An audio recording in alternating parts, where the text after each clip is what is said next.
I didn't update the number. This is game number 20. So we making progress. We're like a long ways away from the end.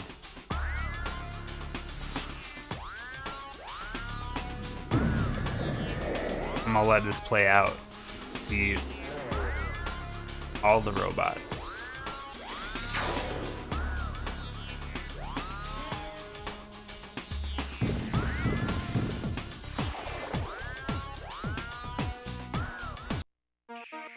It might take me a second to get back into the rhythm of this game. It's very much different than any Tetris game you've ever seen.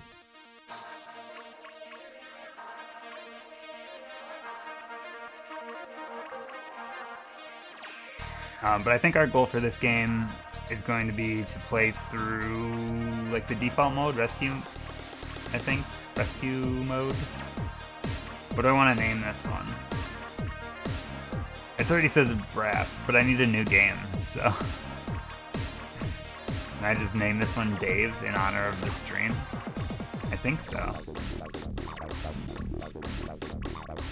The music gave me powerful nostalgia. You went with a Q? Nah, it's gonna be Dave this time. That's a good name though. I should remember that. Oh, I gotta pick my robot. We got Stomp, we got Wheels. It's like the BK Kids Club up in here. Turbine, Jack, Rocket, Gear, wow, Gyro. I think I'm just gonna stick with Wheels, nice and balanced, you know?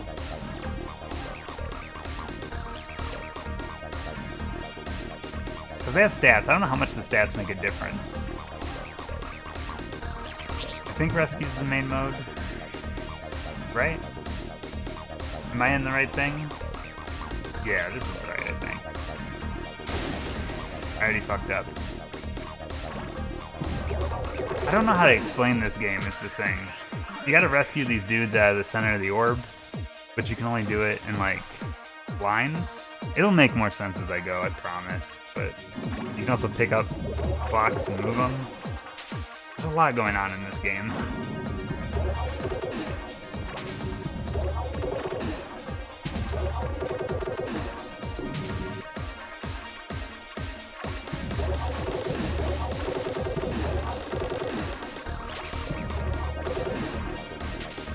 And it gets really fast-paced.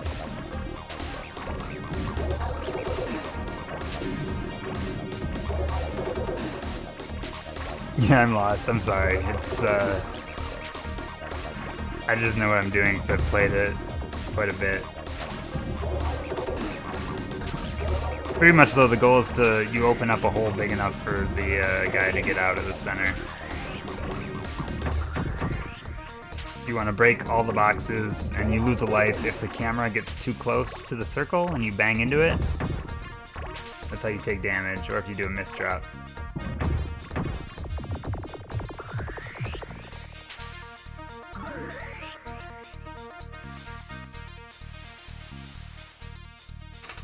I believe each world is like 10 levels? I'm not actually sure. I can't remember. There's a part where this game gets so difficult that it will be a challenge.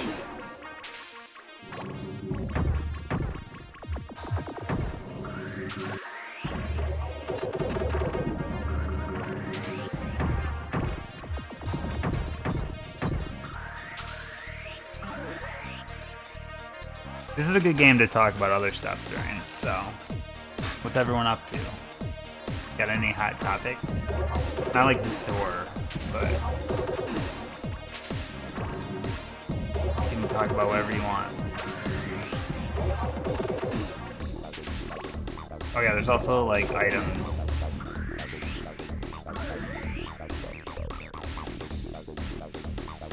Got any gacha games? Midnight Rescue, huh? Interesting. I like the Super Solvers games. What am I? Is that what you're thinking of?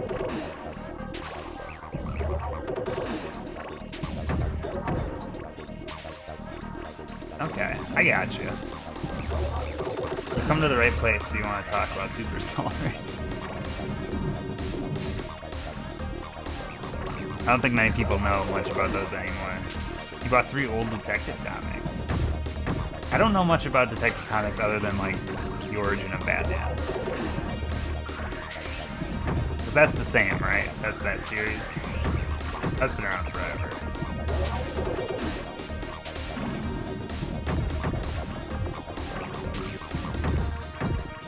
It's just Batman now, okay.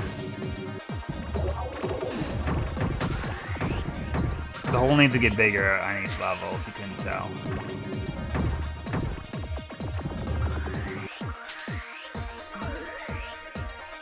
Let's talk about how games... Oh, I didn't get to tell my story yesterday. I don't talk about, like... I like to keep my life separate from, like, my streaming life, if that makes sense. So, like, I don't really talk about work stuff a lot on stream. But I had such a weird experience the other day that I feel like I have to share it. Like, I deal with a lot of, like, truck drivers on a week-to-week basis, and there's a lot of, like, weird characters that are out there. But the one that I dealt with on Thursday was, like, the weirdest experience that I've ever had. And I've dealt with so many. Like, if anyone's ever dealt with truck drivers, like, they're usually an eclectic bunch, and there's a lot of different personality types, and it's fun to talk with some of them. Some of them don't want to talk, though. There's a big variety. But this dude, like, he just looks straight up. He's wearing, like, a big old cowboy hat. It had, like, one of those, like, oversized strings that doesn't really seem to do anything. I guess it protects you if, like, your hat blows away. I think that's the purpose of them. I'm not really sure. But this he comes in, he's wearing a shirt that's just covered in, like, skeletons. And I think my best way to describe it is, it looked like something that you'd see on either, like, a Megadeth album cover or something you would see on, like, the Share Zone. And this guy proceeds to tell me that he asked if there's anywhere around to hunt Sasquatch at, and we thought he was, like, joking, and he kind of laughed off like it wasn't, but I could tell that he actually wanted to find somewhere to hunt Sasquatch. And then he proceeded to tell us about the one time that he did see a Sasquatch, and he it was a big white creature. I can't even do the story justice, dude.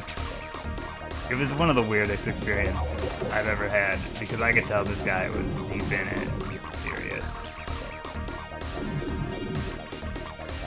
But, I don't know, man. Some people are just characters out there. Things got a little weird, though, because, like, when he was leaving, at one point, he just, like, I'm, like, sealing up his truck, and he's just like, dude, I got something I'm trying to think of how he worded it, but it was like, he said, I have something real cool in the front to show you if you want to see.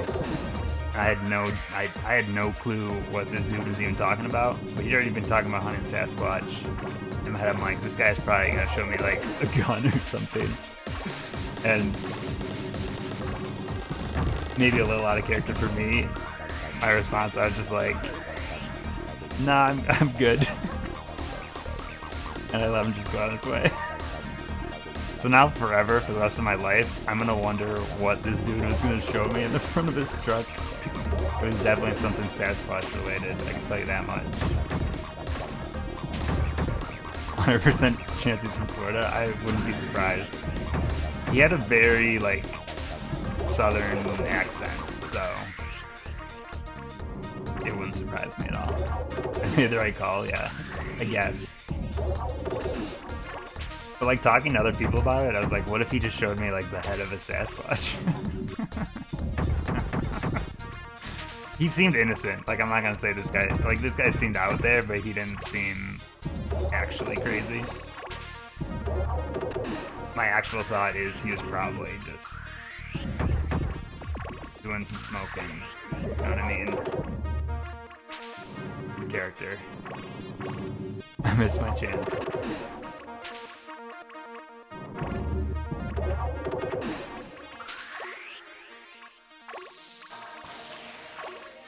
Just kind of mindlessly playing this right now. I'm sure you're all still very confused on what's happening.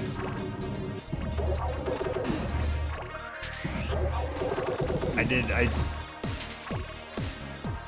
mean, I'm good without hunting, like, ever. Not my style. What has Sasquatch ever done to us? You know what I mean? We gotta protect them.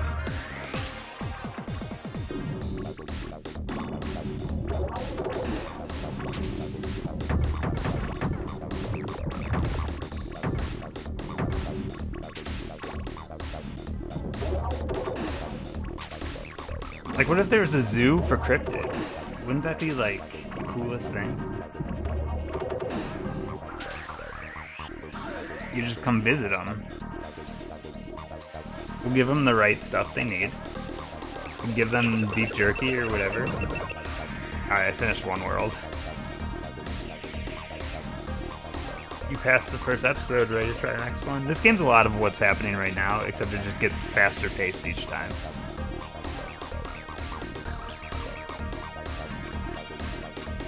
And apparently there's only one song. I don't know why the music doesn't change up that often.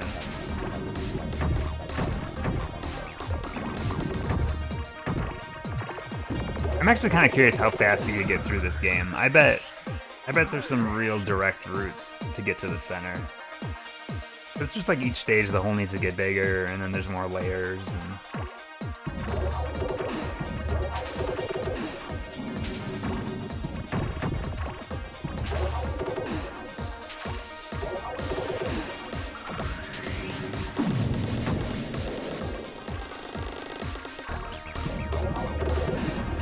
I think today's the first day that I'm really starting to feel back to normal.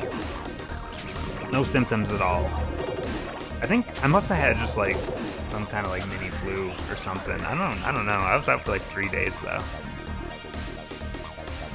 Which is rough. I don't get sick that often, so.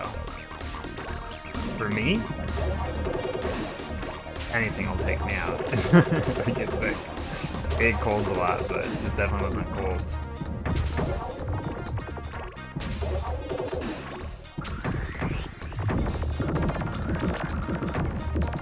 Dark Rift destroyed the bacteria inside you? I don't know. It might have tried to create it back into me. For anyone that missed Dark Rift last night, it was so tragic. Like, I fought and clawed my way to the final boss. I died a bunch of times, and then my game froze. So, we ended up pulling an audible on that one, and cheating. We brought out the Game Shark.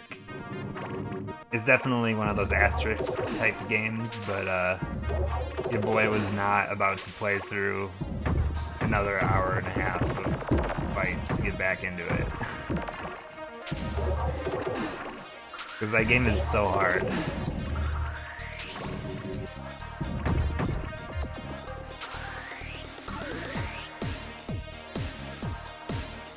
This game also has like a combo system that I just don't, my brain just doesn't like wrap around it. I'm starting to realize now playing this though, like this is so much fun for me. Like I really enjoy playing this game and it has a really good feel to it, but I'm not convinced this is probably any fun to watch. That's a little selfish of me. But you know what? We gotta get through all the games. This is just the rules. I don't make them. Well, I mean, I did make the rules. There's that. Also, I had like a thing to do tomorrow, but now my plans changed, so now I have just like a free weekend. It's kind of nice. I'm gonna just do stuff because I'm not, like I was just out of it all week, but I feel like I definitely want this just like quiet weekend of nothing now. Let my body recoup, you know? Kind of looks like a fake video game from a TV show. Yeah, that's true. This game has like a lot of modes too, so I don't even know if this is like the best choice for modes. It's just the one that seems to be the most story-based in it. I've kind of been thinking about what I want to do for like puzzle games that don't have any kind of modes, like Wetrix, for example. So I've been thinking about like where we're gonna go, because we're gonna start getting some of those soon. And I think like if a game doesn't have any kind of like distinctive thing about it, maybe I'll pick some kind of time and just like make like a mental timer, like I gotta play this game at least this long. I think that might be the smartest decision for anything that doesn't have a distinct like story mode. Anything that's like arcadey.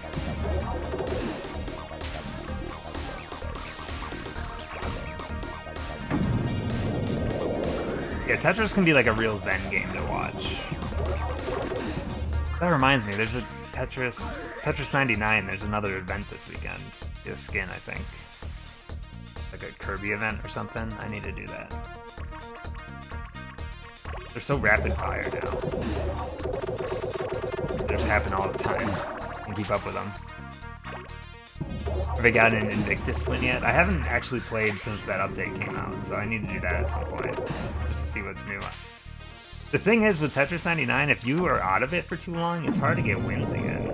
I don't think I've gotten a win in a long time in Tetris 99, because only the good players still play.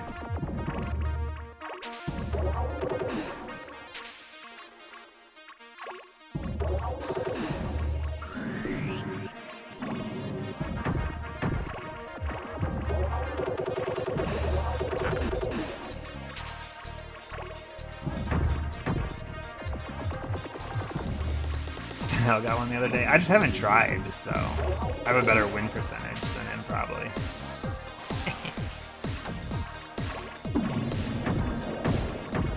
I'm surprised he's still playing Tetris 99, actually.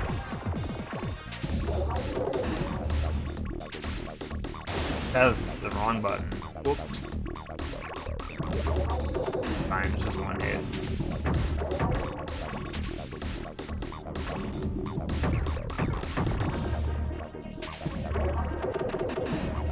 How do you guys feel about GoldenEye? Any GoldenEye fans? Just played it before Team Unity stuff for like an hour. Yeah, it's a good game to just kind of fit into a docket, I suppose, especially if you need to fill in time by yourself.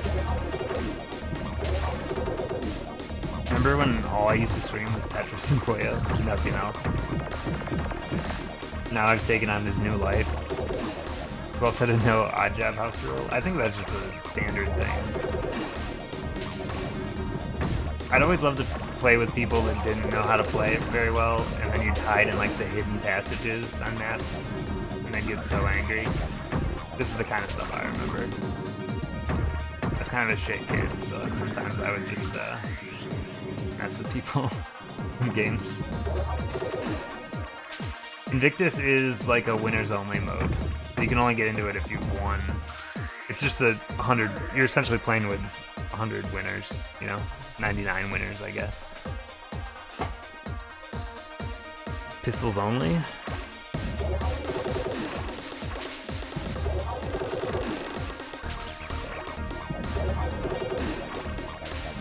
Yeah, I played a lot of GoldenEye multiplayer as a youth.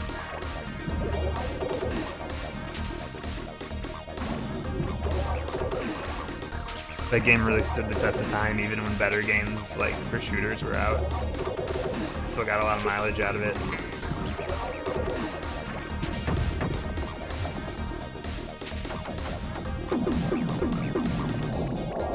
I also have a lot of good memories with, like, the single player and trying to, like, grind out, like, I was terrible at it, but I didn't know how shooters worked at that point in my life. And, I would love to try to grind out the cheats anyway. Doing facility over and over, just hoping for that perfect Dr. Doke spawn. These are the things I remember. And I started thinking about, we're eventually going to get to Perfect Dark also. And I don't really like Perfect Dark as much, but It's an interesting game. It's not always going to be this easy, says the game. Fine, whatever.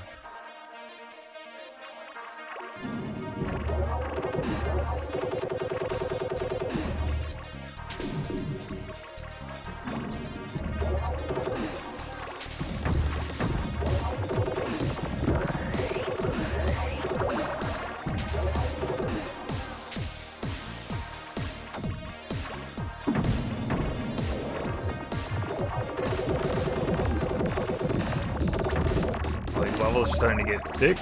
Okay, going deep.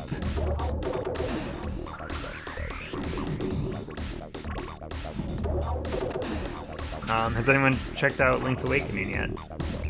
That came out today, right?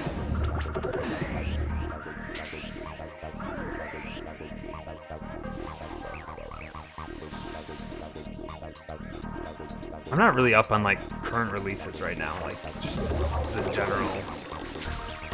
Yeah, it does look really good. I don't know why I asked if it was out today. I already know it's out today. I was watching some stream of it earlier.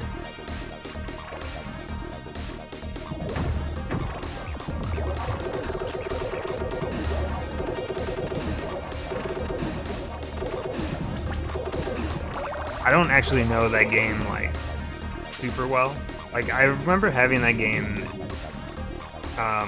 I don't think I ever owned it, but I think at some point, like I traded it. Like I used to trade Game Boy games with my friends. Sometimes I'd get really good deals out of it, and sometimes I'd get really bad deals, but I just wanted to play new games, so I didn't really care.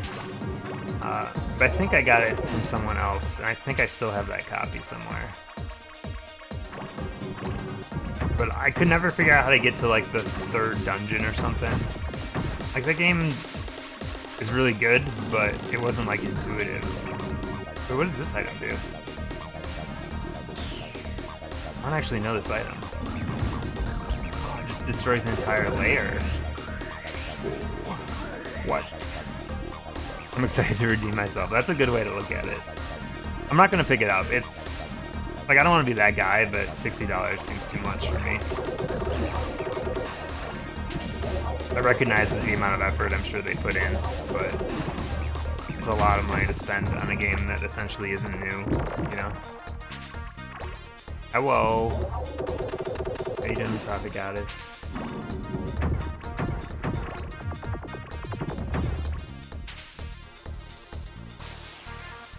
We're kind of in the Zen Tetris mode. We'll probably be in for a little bit, so kind of just having some casual chat in here.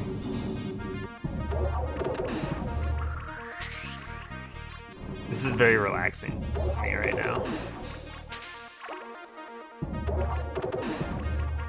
Yeah, this isn't really... It's barely a Tetris game other than the fact that it has, like, Tetraminos in it. It can get very confusing. And I can't really explain it, is the worst part about it.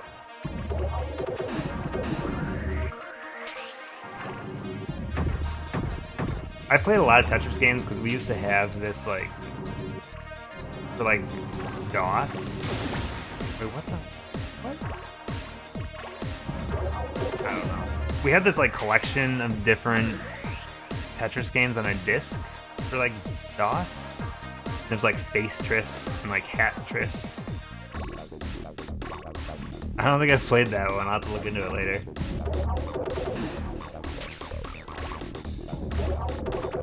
I played a lot of weird Tetrises, though, for sure.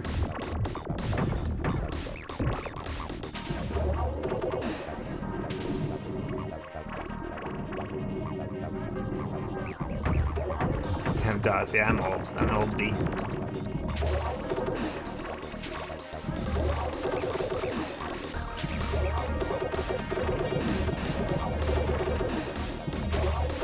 The nice thing about streaming like a bunch of N64 games is I think a lot of people that come in here are either people that are curious about game design from like a time that they don't know very well, or you just get people that have the nostalgia. So it's kind of fun finding people that are more my age on Twitch. Everyone seems to be younger when you're in your 30s and you're on the internet. It's hard to find people like of similar ages.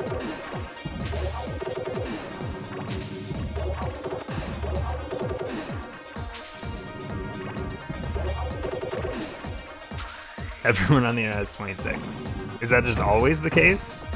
So I never age?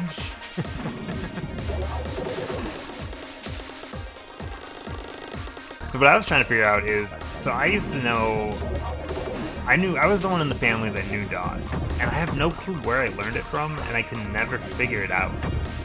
Like, the internet wasn't around then, you know? It must have been like a manual or something. Like, how did I learn all these commands? Because you had to just know how to use a command prompt.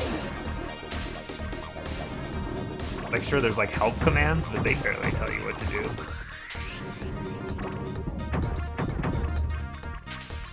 I was definitely dumb enough with computers too that for the longest time I didn't know what installing software meant. So I would just continuously, every time I wanted to play certain games that I owned, I would just reinstall them every single time. Because I didn't know you could change directories and stuff. So I just assumed, oh, you know, the game jumps into that directory after you install it, so. That's just how stuff worked back then. There's no way to research any of it, so it's a weird time. I guess you just kind of, and then, I mean, eventually I learned that, like, oh man, once you install the software, you don't have to have the disk in there anymore. Then you get into the copy that floppy days, you know? Don't copy that floppy.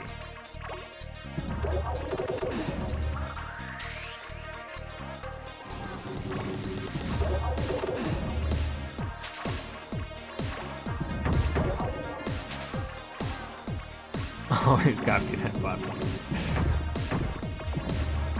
Yeah, I remember I had a friend come over once and they brought, I can't remember what the full name of the game was. It's like an adventure game that's like, it's like Pepper's Great something. It's like a historic game.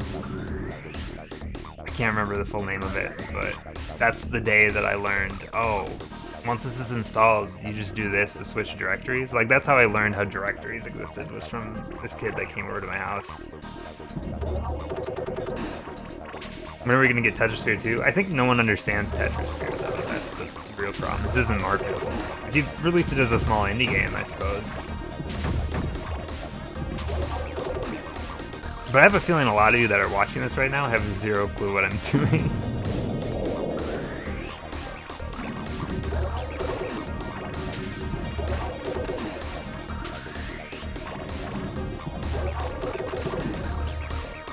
I'm in like the zen state where I'm not even paying attention to what I'm doing. I'm not even joking right now. I'm more reading chat and talking. I don't know how I'm not making any mistakes right now. I'm just watching for the things to turn the right colors and I'm hitting the button. I'm moving pieces and I'm dropping them. I need to match at least 3 of a kind. But the way that the requirements are for like in a row is kind of weird, and that's what I can't explain. For every match I make, the camera moves back just a little bit. If the camera rams into the orb, I lose a life. If I misdrop, I lose a life, like that. And if I lose 3 lives, I lose a level. In this case, though, I just get to start the level over and I lose my score. That's it. This mode gets extremely difficult towards the end. I've never really done a real attempt of it, but I don't think I've ever finished this mode fully, so I don't actually know how difficult it gets. I know I must be pretty close to the end the last time I played it, which was recently. What's my goal for this game? Is just to clear this mode. So, simple enough. There's probably other modes I could do instead.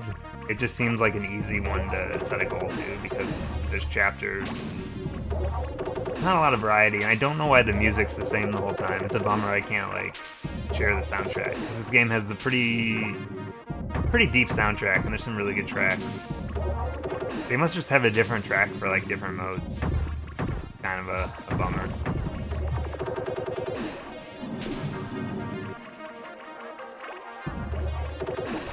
I used to have like this plug-in for Winamp that I don't exactly know what it did, but it was kind of like a recreating synthesizers of like N64 instruments. So you could download like these files that would just give you the soundtrack.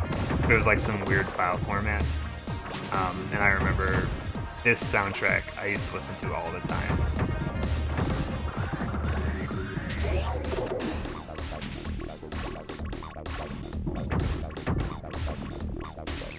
It was like a MIDI type format, but it was different. What's weird is all the Tetris games on the N64 have this weird soundtrack vibe. Like where it's really distinctive and different than a lot of the other games in the system. Like New Tetris has like a real like worldly vibe. Hey Gary, how you doing? I make these, the gang's all here. Where Tetris but a ball.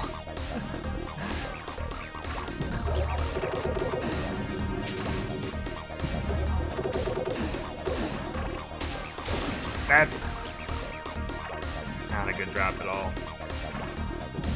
Tetris is a good place to experiment with visual and audio aesthetics. It is, yeah. I think they don't take as many risks with the license anymore. I don't know if the licensing was different when the N64 came out, if that's the deal. Like, who has the license now? I can't, it's not like still EA, is it?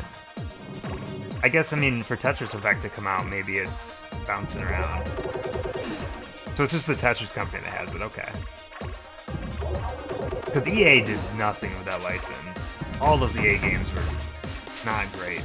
They just didn't understand the feel of Tetris, you know? What I would love is if someone could just figure out how to get an actual version of Grandmaster, like, going. Like, stop with all this emulation stuff, just release it in some form. Like, doesn't that seem like a good idea? I don't know why that can't happen. I feel like a lot of people would buy into that. Like, oh, this is the one that I see the speedrunners playing with their elaborate setups all the time. Maybe it's so niche that I just want it for myself. I also want to read, there's like that graphic novel on like Tetris. I kind of want to read that too. I never actually got to check that out. Because I want to know, the Tetris story I know is a pretty complicated thing. I'm curious about it. I used to also have this game called Quirks, which was like, that dude that made Tetris, his face was on like the back of the box, like, oh, I think this product's great.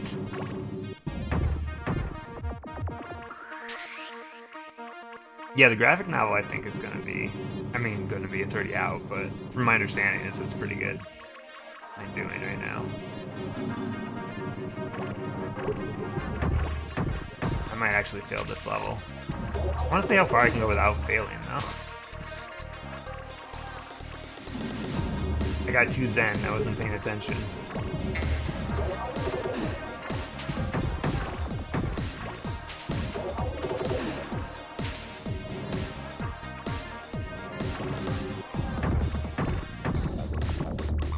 Sorry, I need to focus a little bit right now. If I can keep this alive. Okay, we're good. Didn't the Goose game came out today too, didn't it? Did anyone play that?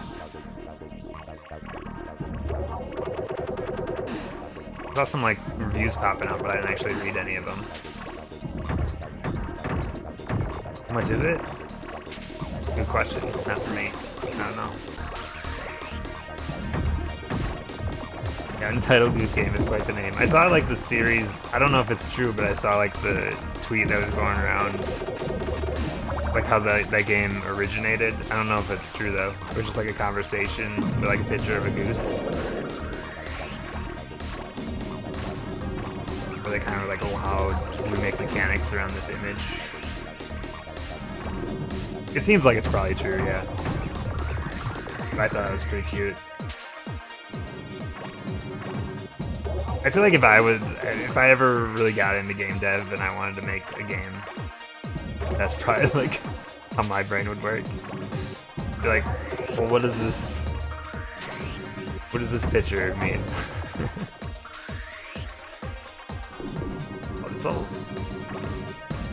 guy is so big. How am I supposed to get this guy out of here?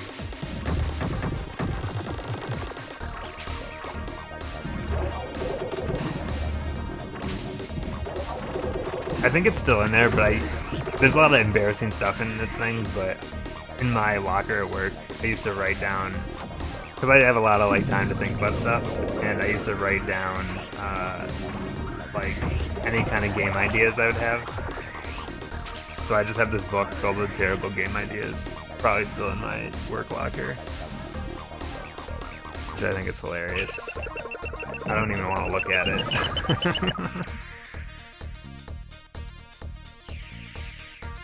Have you tried gravity combos? I don't know, maybe. Terrible game ideas, exactly. I do remember a pretty extensive one I wrote, and it was like a faction-based game where you would just take selfies. It wasn't very fleshed out, but it was one of the worst ideas I ever had. And like, depending on like you could take it'd be like a 2D game, and you could take selfies anywhere, but it would be kind of a world of like people moving around. And depending on like what kind of stuff you had in the background of your photos and like what kind of people, there'd be like different factions. It'd be like a high school type thing. You'd have different factions of people, and you'd gain faction rep and lose it based on what was in the image. That's about as far as I got with the idea. But looking back on it, I'm like, what is this? What weird ideas are coming out of my head? I don't even know what that would be anymore.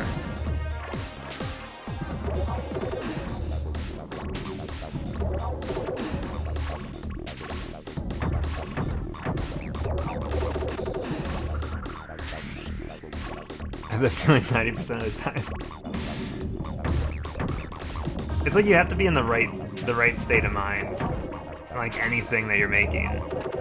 Like, do people just instinctively just make whatever ideas are in their head immediately? Or do they have to sit on it to be like, is this actually an idea? Because that's how I feel.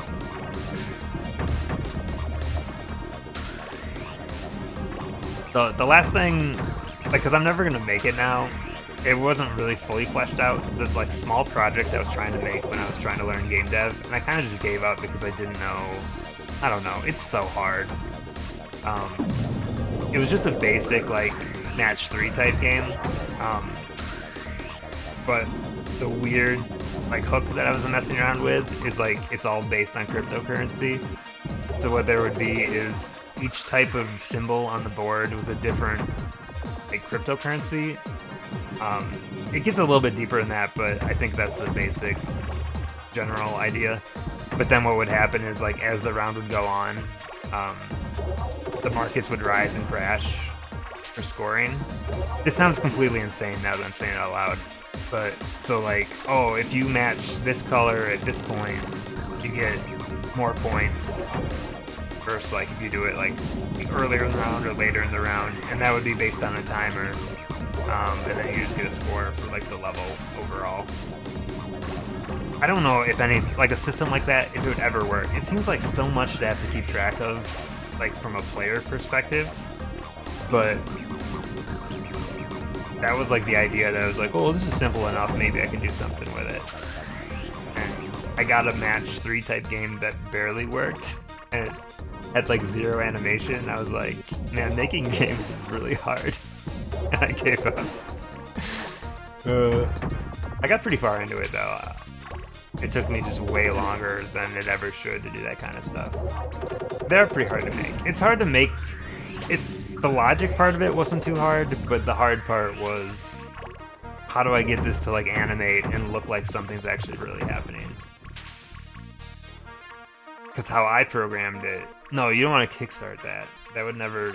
You never get it delivered. It'd be like every other Kickstarter. Never finished. Match 3 for Bubsy. This is all yarn balls. See, now you're thinking. It is in the details, and you have to have a really solid plan at the beginning because you have to do everything around that plan as you go. That's what I learned from that. I actually learned a lot from that one experience, and it was mostly this is how I would do it differently. Like that's all I learned. But I managed on my own somehow to make a completely randomly generated grid that had no errors in it, like nothing that was unsolvable. And then I'd make it so I could make a move, and then it would generate the next grid and get stuff in. That's as far as I got. But there was zero animation, so it was just all instantaneous. So I was like, oh, this is ugly. But at least it works. I'm sure there's a way to code it way easier than I did, but it was cool to make something that actually did something. Someday I might go back to that kind of stuff, but it's such a time investment. You really have to be dedicated to learn that stuff. And like math has never been my strong suit, so programming always feels scary when you don't know math very well.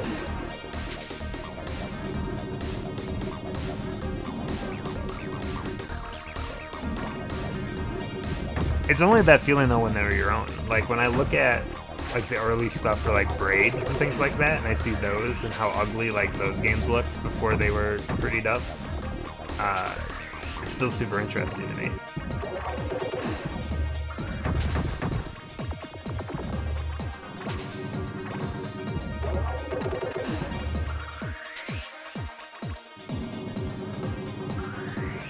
I don't actually know how many worlds this game has, so I don't know how long this will take. It'll probably just be chill for like an hour or two. I guess it's already almost been an hour. Time flies when you're doing whatever this is. This is game number 20 though. We're really booking through this. I mean, in the grand scheme of things, still not even to 10%, but I crunched the numbers on the stuff last night, put it into the list. I believe we're at about 81 hours played so far. That's cool. Almost 100 hours, which is more than like I've really ever streamed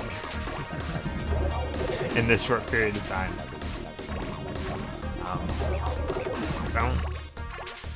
I don't take this lightly, like setting a schedule and trying to stick to it.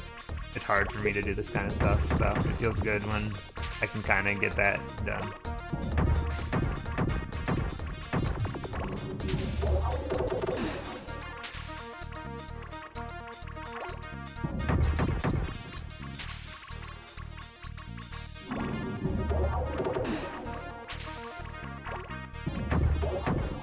As these levels get harder, it's definitely gonna get harder for me to read chat. But I'm gonna do my best. It gets so, like, rapid. I'm glad that you guys can find enjoyment in the streams, too. Really, I'm just doing this because I wanna force myself to play all these games that I've been buying. So just buying a bunch of games that just sit on a shelf forever. Well, or in my case, in a drawer forever. Which, by the way, the stuff I bought at IKEA, like the drawers I bought, it works so well. The system's great. I'm really glad that I figured that one out. Sticking your schedule's hard, especially when you have other commitments. I also want to have the ability to jump out of the schedule when I want, but I want to be able to give like notice and that kind of stuff. I am, by the way, I'm taking a week off work, like a week, so maybe streams will change up a little bit, I'm not sure yet. If nothing else, I'm at least going to get all the side stuff done that I want to get done.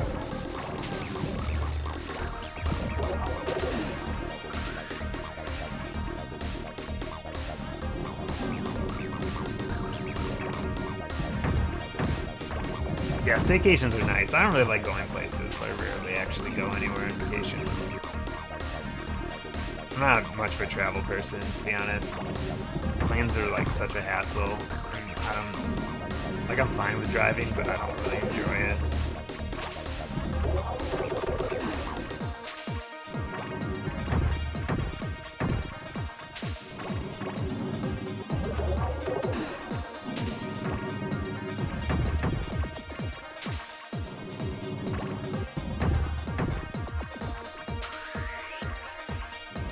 The 2 times I went to PAX, like I felt like such a fish out of water when I was traveling. That's how rarely I do it. Struggle to justify the cost, yeah, it's expensive, for sure. Or can be. I mean, you can definitely do it on like on a budget, but it's a bit more limited. I just always have to find, whenever I stay home, I have to find something to occupy my time or I go crazy. Like, I'm someone that always has to be doing something. Oh yeah, we did play Scrabble, didn't we? I haven't played Scrabble in a long time. I bet I'm gonna lose my Scrabble skills if I don't start working on that. No Scrabble games in the N64. It's the real tragedy here.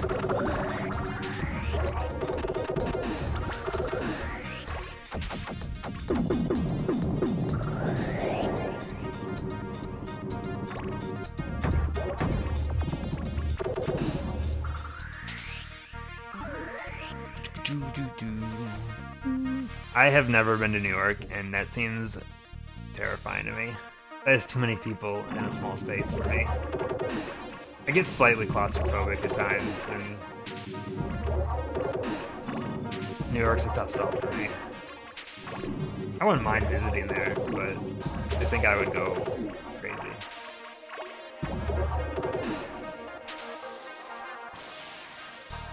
Plus, I don't really care about the touristy stuff. Like, I don't even think, like, Times Square or anything like that would really interest me.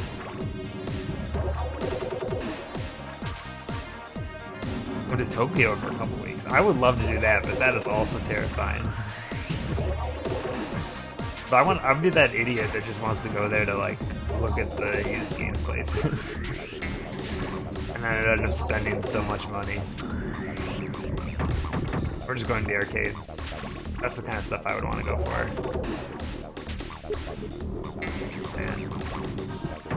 Man, this is a hard level.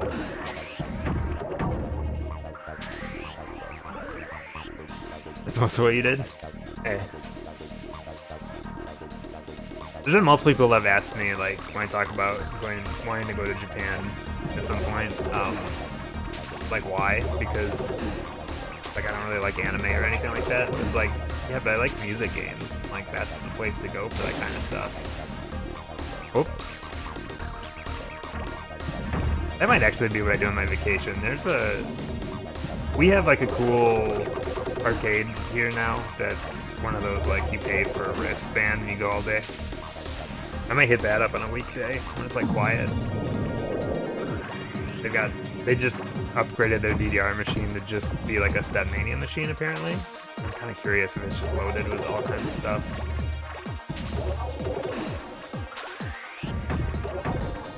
They also built like a custom 4-player or 6-player, whatever it is, for X-Men, whatever that one is. The giant one. It's just huge, like, different controls. Like, everyone has their own, like, control podium that they stand at, and then it's displayed on the wall with 2 projectors. It looks pretty cool. Plus, they got that new Willy Wonka pinball machine. So I was like, I kind of want to just go check out some of that stuff. I might make a day out of that.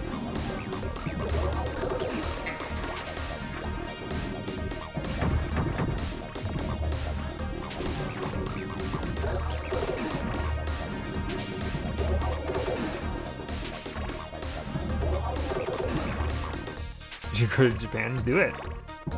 You could go to Nintendo Land or whatever. Is that opening next year? I don't actually know.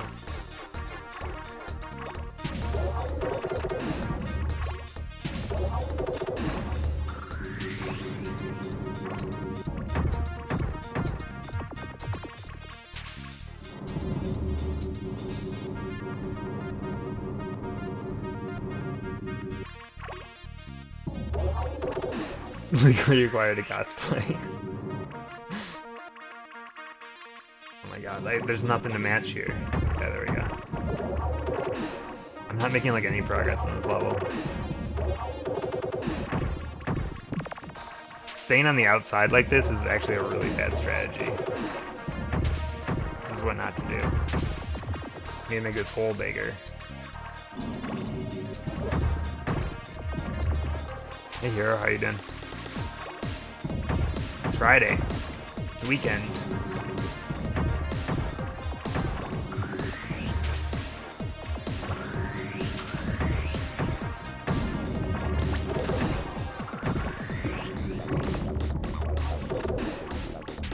Need this. That'll help.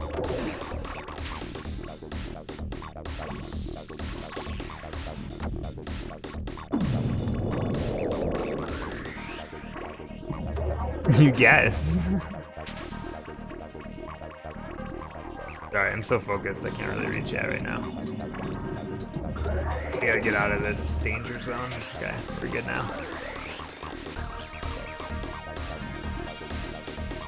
Oh yeah, Slugger, you reminded me. I gotta look into that emote stuff. This weekend. I already talked to Katamanchi about it. Olivia's gonna make me some emotes. I just need to figure out exactly what I want to do so I can get the ball rolling on it.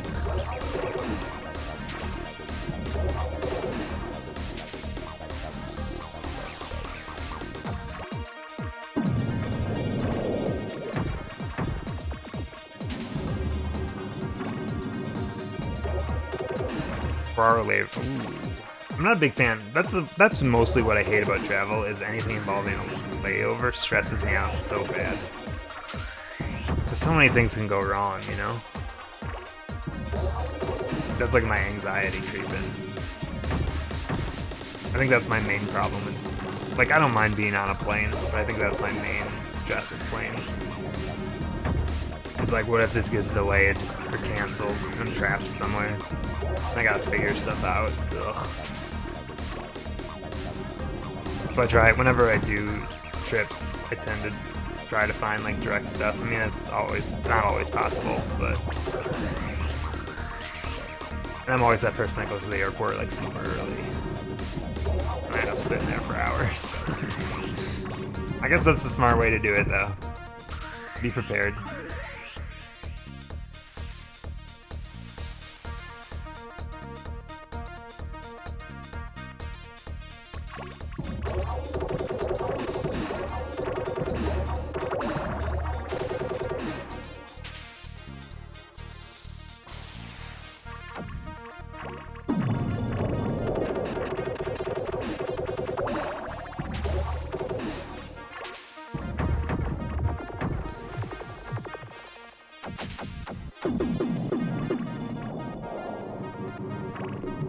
What'll happen every time I go on a trip, I'll buy some kind of like portable game and I'll be like, I'm gonna play this and I'm not gonna be bored at all.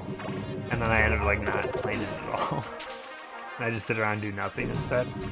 This is how I work. I think the first time I went to PAX, I picked up, I think, Monster Hunter, whatever the 3DS one was at that time, 3, I think. I picked that up because people are like, oh, this game's so great, and I hated it. But I stopped playing it after like an hour. And I think the last PAX I went to, I think I picked up like Apollo Justice or something. And then I didn't play much of that either. So I'm terrible at finding myself entertainment.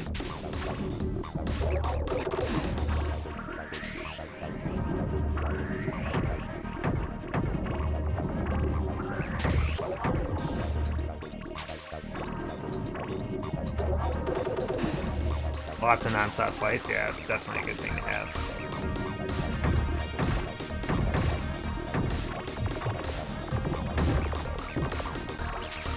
I gotta commute a bit to get to an airport here.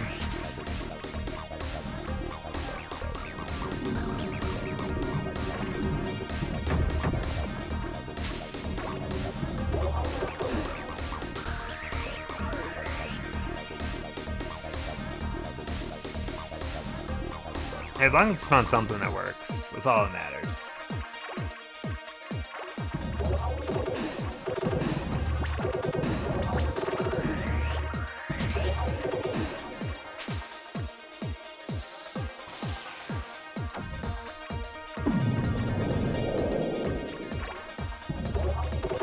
I'm still in the zone over here, like I don't even really know where I am right now in terms of levels. I'm on 410, I'm almost done with World 4.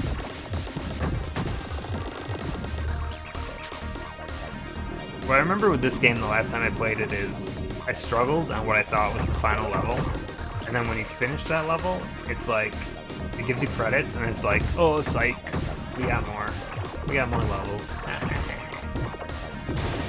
One of those games that just kind of tricks you. They're thinking you're done, and then they're like, nope, and they just pull the rug right out from under you.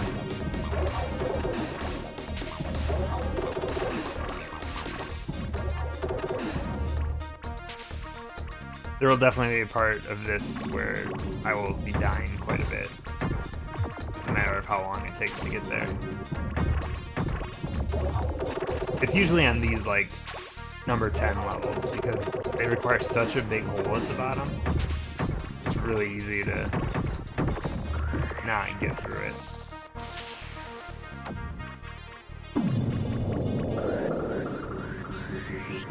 I'm sad I never got to do Seattle PAX. At this point, I think I might be like done with the PAX life at this point, but I tried to go to West once and I could not get a pass, so I just didn't go.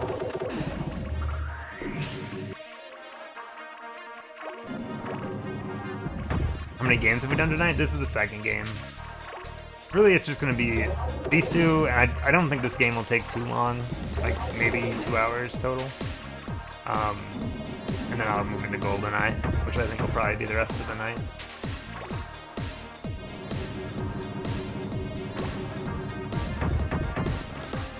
Or somewhere new than see a convention again. That's fair. Really, I mean, I only went to PAX 2 years in a row because I was more interested in meeting up with people than actually seeing the show.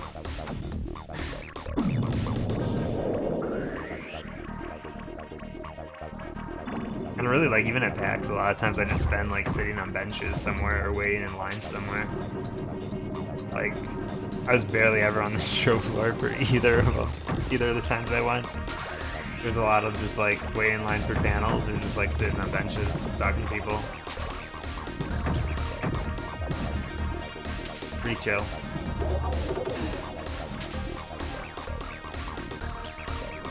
Yeah, TwitchCon I'm sure has a lot of, like, huge personalities too, like, that I don't really want to be around. There's like a different feel to it, you know what I mean? There's a lot of variety on Twitch, and then like a niche group. That's the way I see it. We need a TwitchCon for old people.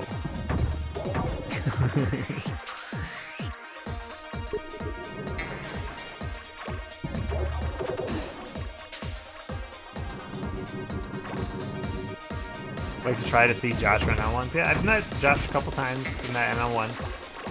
All great interactions. Met Nick.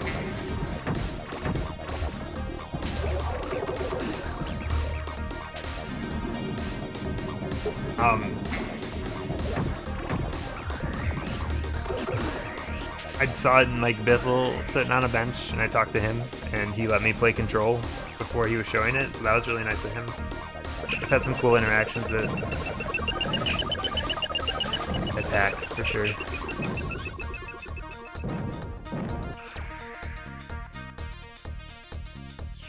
Almost there. Beat this for a great ending. See, this is not the end of the game. They're such liars.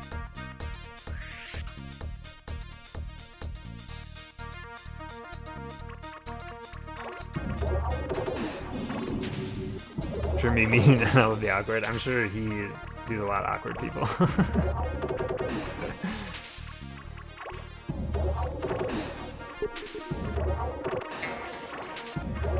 I feel like when I went to PAX, I didn't know as much about indie stuff as I do now, so I probably would have known a lot more people if I went like in a current time than back then. Like, I knew indie games, but I didn't know like a lot of like developers or anything like that. Oh, dropping frames a bit. It's coming back. It's coming back. It'll be okay. No F. No F. No F. I'm gonna keep playing. It's recording on my end, at least. It's dipping though. We'll even out somewhere along the line here. No breaks. No F, exactly. We can handle like some slight F, just not a total F, you know? We don't want to be totally F in this situation. Oh, that was a bad drop. It's easy to do misdrops in this game because if you drop it while like blocks are breaking, sometimes they just kind of disappear before it hits them. if you play too fast. I mean, you have to play fast in this game, but if you play too fast, it just doesn't work.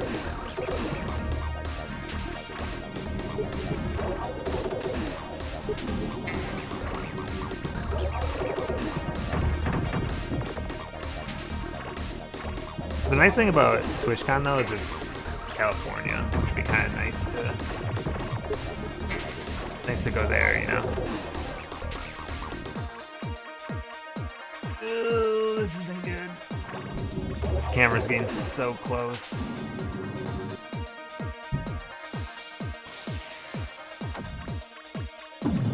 But yeah, this game has a really good soundtrack, but it's so much more varied than what you're hearing right now. That's what I'm disappointed in. I wish the tracks changed like every level or every world or something. There's a lot of good songs in this game. I'm not hearing any of them. Went to San Jose years ago and enjoyed yourself for the most part. I went there as a child. I don't really remember much about it. What I do remember is we rode a train all the way back from California, and it took like a week. I don't like trains that much, probably based off of that experience. Also, oh my god, how big does this hole have to be? This is the first level.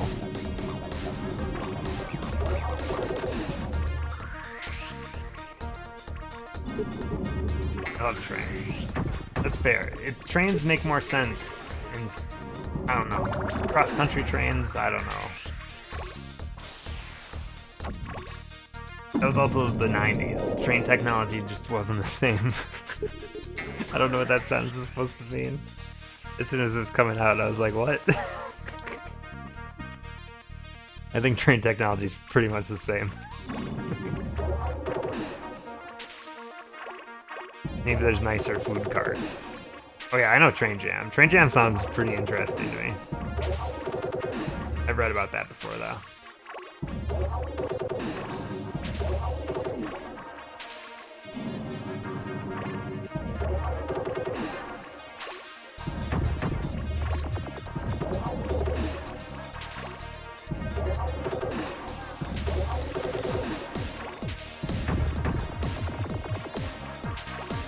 I'm still under the firm belief, though, that jams in general just sound stressful. But that's, I'm sure, just a knowledge thing.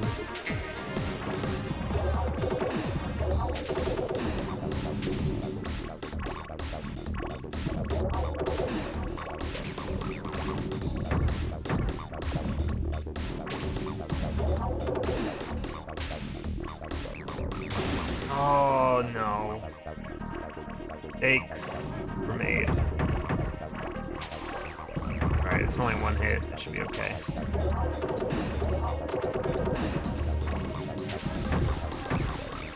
I wonder, like, high-tiered players, if they really look ahead at all the blocks. They must. Like a combo. I don't know this comboing system very well. I understand how it works, but I don't know how to make it work for me, you know?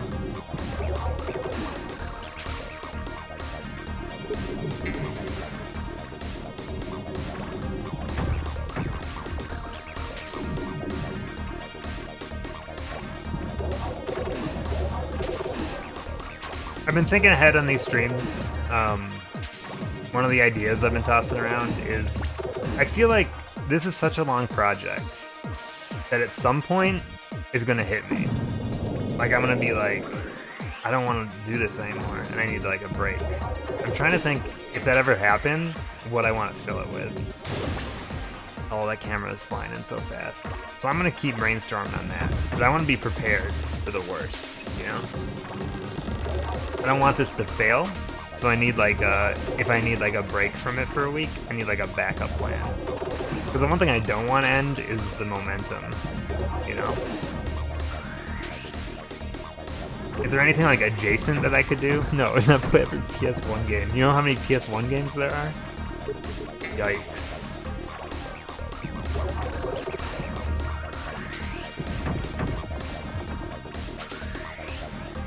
I mean, maybe that's just what it is, though, is it's like the flavor of the week, right? Like, I'm just like, for a week, I'm just like, I'm gonna play something else, you know? 8-year-old me would love to play more on N64. That's fair. You were like, you could play N64. Oh, I just failed that level. It's the first death. I don't think the answer to burnout is to play the worst games. Look how terrible I am at comboing the system. I got last place with that score.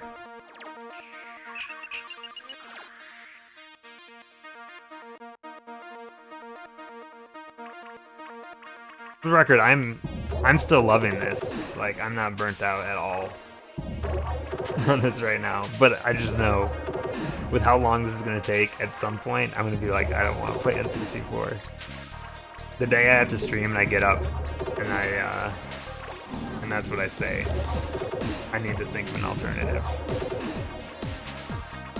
I don't ever want to go into like a stream just loathing what's about to happen, you know?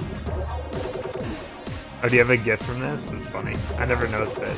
I could have told you. You have too many GIFs. I can't possibly know them all. Your GIFs are a gift.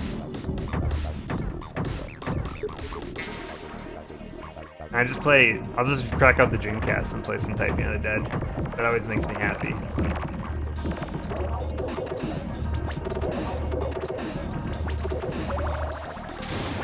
Ooh, I still don't understand how this game's working. That's fine, I don't think anyone does. Not a single soul in this room, I think, understands what's happening right now.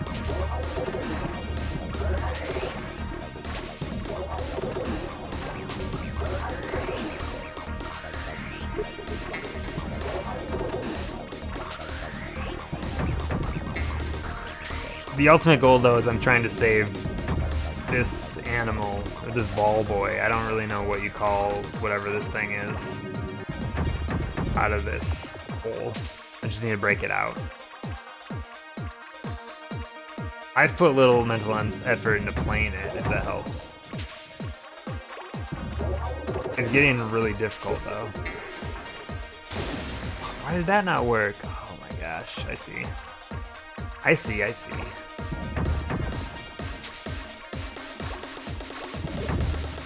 After this round, I might pause just for 30 seconds or so to give my brain a break.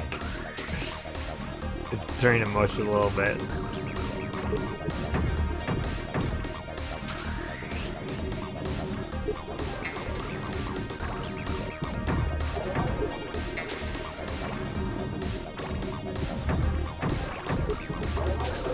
How big does this hole have to be?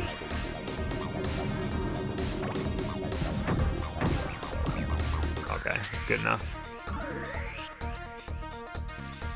Nice job. Thank you. Alright, pause it right now.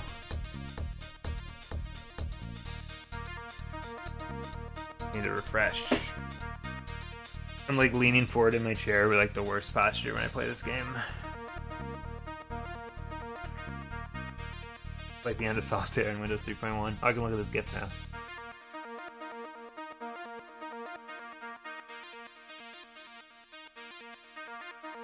Okay. It actually is kind of hard to spot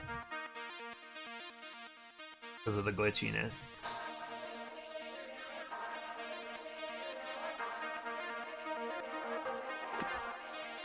Alright, I'm ready. I'm ready. I haven't really looked ahead after GoldenEye. Is that when we get into like a bunch of racing games? I also know I'm kind of bummed out how close Duke Nukem 64 is, because I don't really want to play that either. I've never been a Duke Nukem fan, but I know that's close. We just can't escape this like shooter hell that we've created for ourselves. I don't count GoldenEye as part of the shooter hell though, because it's at least fun. Bomberman isn't too far off. Yeah. I love Bomberman. Like legitimately, the Bomberman 64 is so underrated. 5 racing games in the next 8.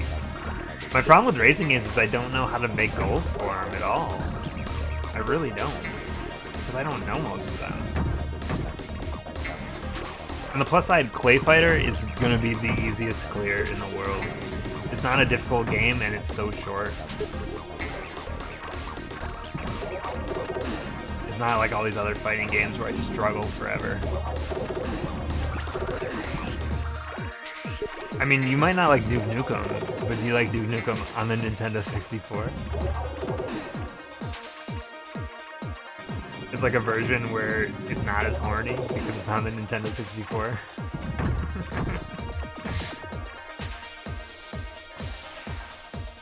There's still parts of Clay Fighter that I really enjoy, but it is so immature that it's hard to be like, this is a good game. Also, some of it is not PC at all anymore. It wouldn't make it in this year.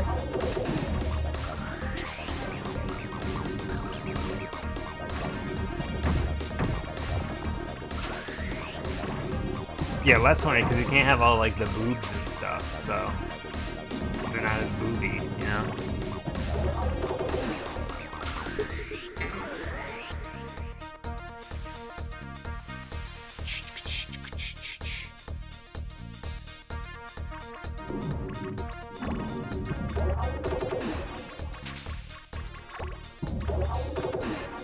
So this will be a weird thing, but you're one of the few people that like whenever I'm working on stuff and I just want to put a Twitch stream on the background, I'll put on your streams.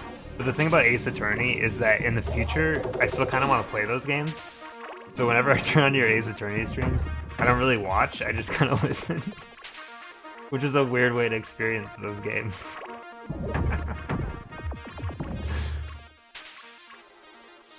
Essentially, I just use Twitch as like background noise that I can do while I'm working on stuff.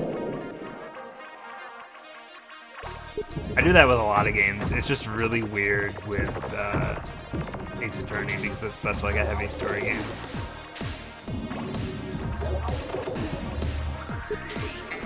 Which, by the way, if anyone that I follow that like streams on Twitch, it might just be lurking in your channel and you don't know it. I do a lot of lurking. I'm watching when you don't expect.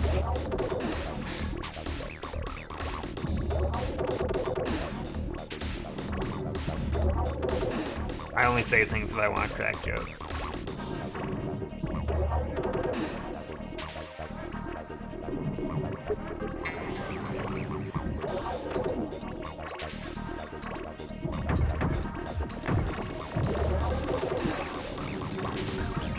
I don't feel like I'm making any progress on this level right now. I'm so...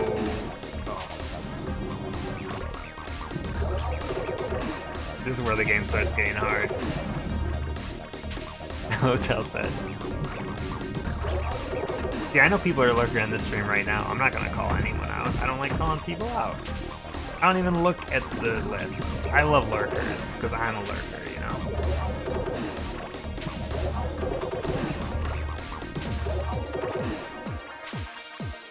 It's always interesting to think, though, about how, like, anyone could be listening to you at any time when you're broadcasting on the internet. I've had some weird Twitch experiences in the past with lurkers. For any longtime people, does anyone remember the one time I streamed a game and Notch showed up in my stream? It was a much more exciting event back then than it is today, that's for sure.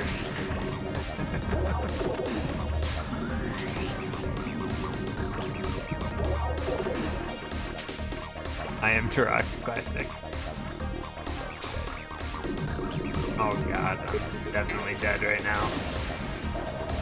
The game where you were a tree. Taco, I'm surprised you remember that far back. It was a long time ago. I still remember that stream so well. It was such a weird fever dream.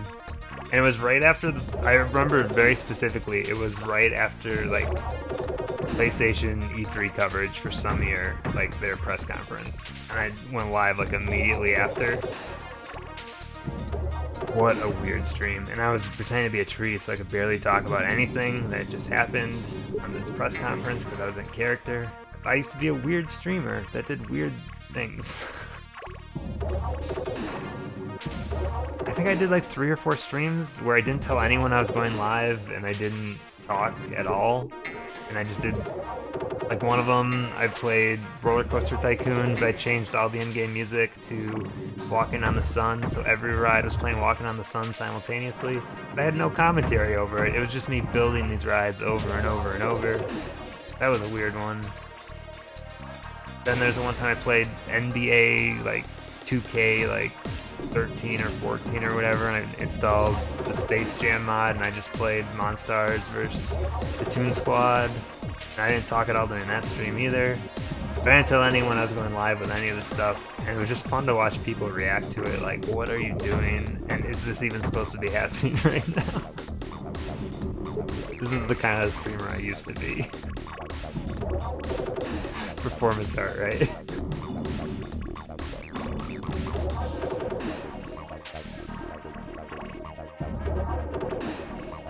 Because I've always thought, like, if you're gonna stream on Twitch, why would you want to be like everyone else, you know?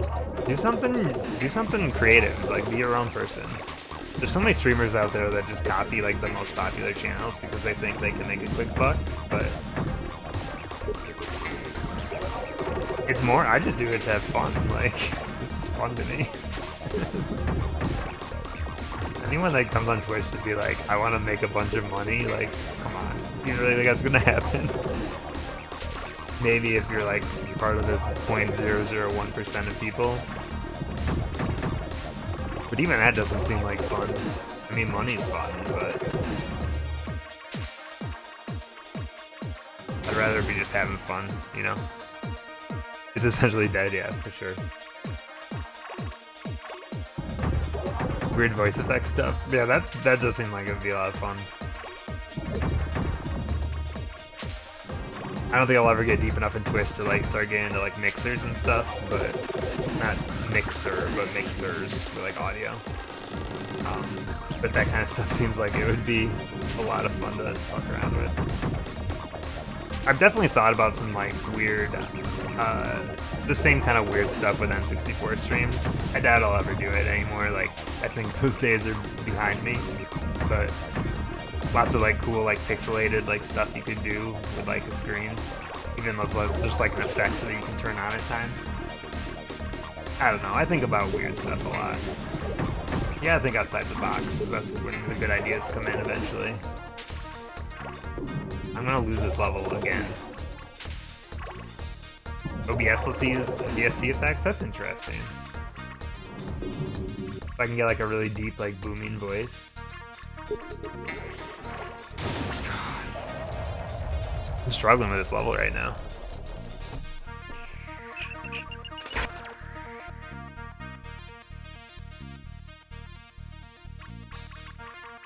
Part of my next big stream project is converting everything over to slobs, so there might be a lot of changes at that point. When you die, you start over the level, just the level, yeah, not the whole game. If it was the whole game, I'd never make it through.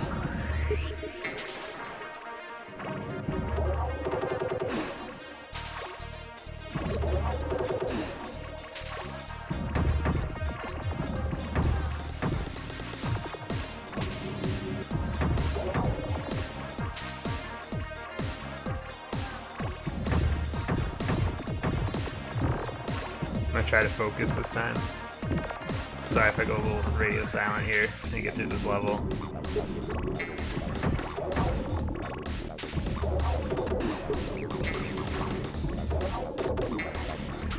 It's what the kids call serious time. I don't think anyone says that anymore, do they? They probably do somewhere.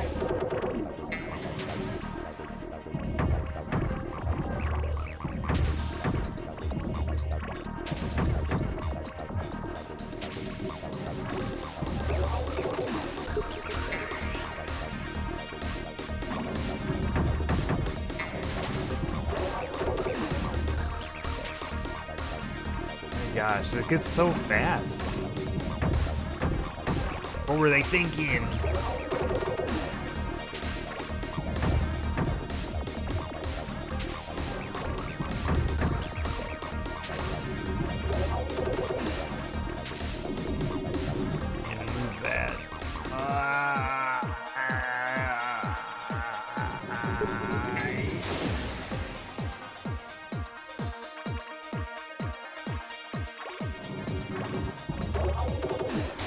Oh my god. Okay. We got troubles.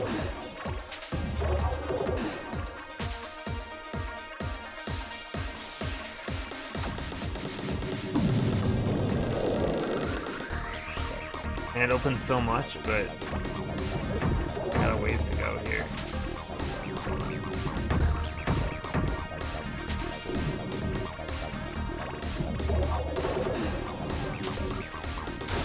What? How did that? I get it now. I thought the question mark piece would just turn into whatever piece you needed, but it turns into whatever piece is underneath it. So I needed to drop the yellow line, and it made me drop the wrong pieces. Whoops. That probably meant nothing to any of you. I think I just need to get one like lucky run here. I think after this the levels will get easier until I get to 5-10. Well, actually maybe 5-5 will be harder. I don't know, we'll see. They'll get easier at some point before they get harder. Can you repeat the stuff where you said about all the things? No. Cannot.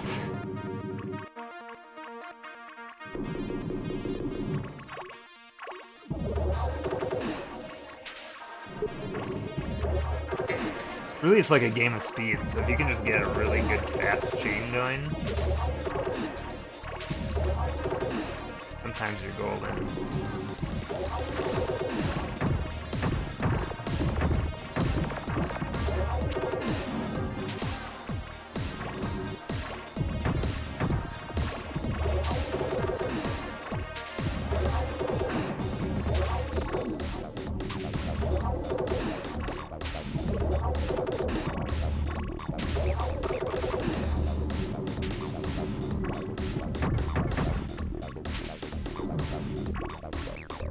Yeah. Ni hao.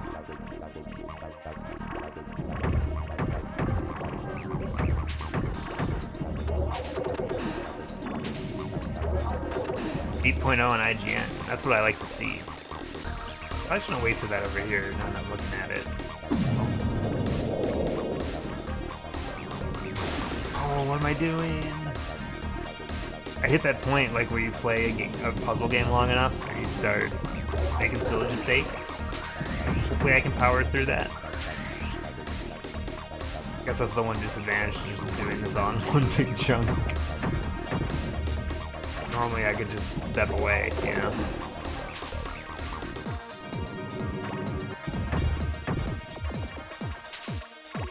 One of the other Tetris games I get to play is Disney theme. It's made by Capcom, I believe.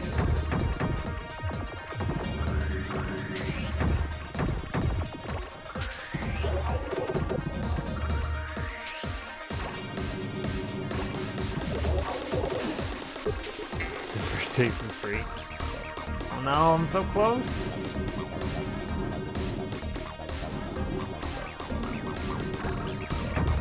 So close.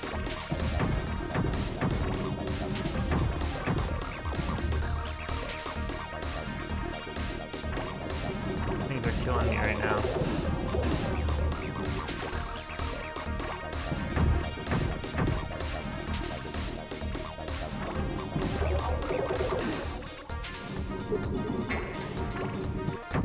Is that enough? Oh, it's enough. Thank you. This is too close.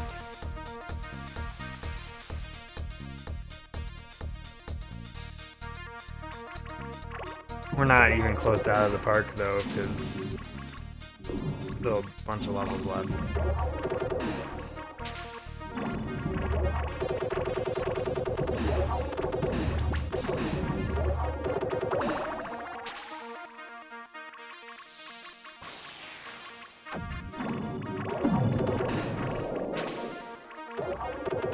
I almost wonder if like going for the power-ups might be like the real play here.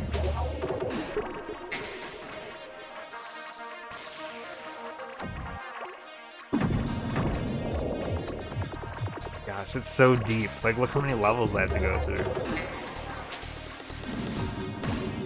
Tragic.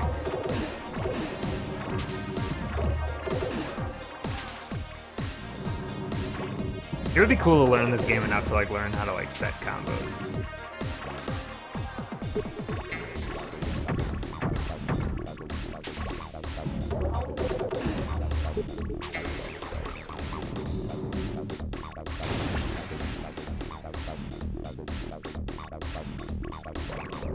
Whoa, boy. We got this. We got this. Easy. Anyone could do this. Definitely me. I could do this.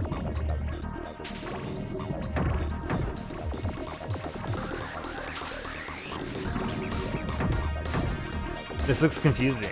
It's pretty confusing, yeah. It's very difficult to explain. That's been my excuse the whole evening. I feel like I've been playing this game for so long, but really I haven't.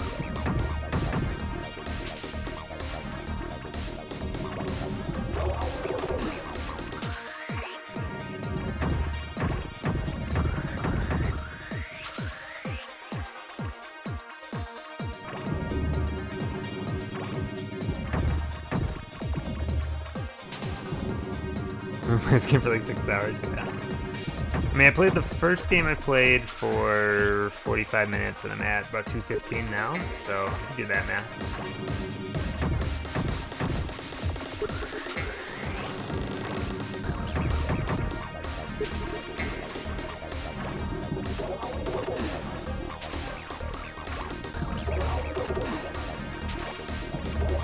This is actually going pretty well right now, so I'm really waiting for me to just completely fuck it up.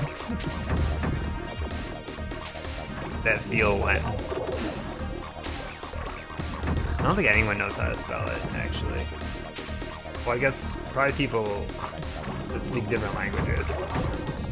They could probably figure it out. Not me, though.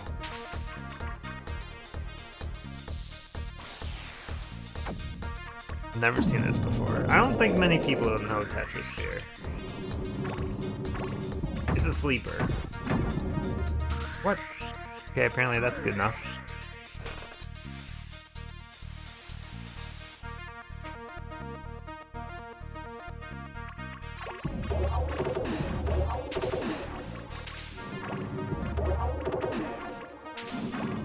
Hello, Robo.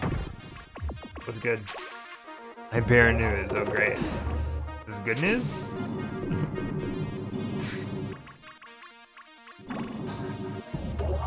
Or is it news about bears?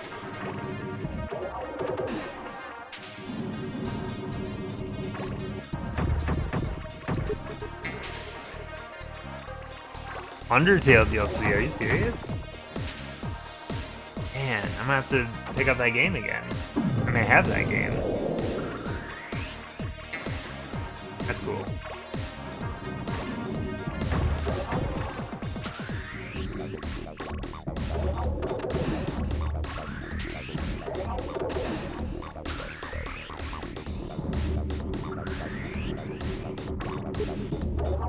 Update at bad news. God, why are you doing this to me? You're doing it on purpose, aren't you? You're rip the rug out from underneath me.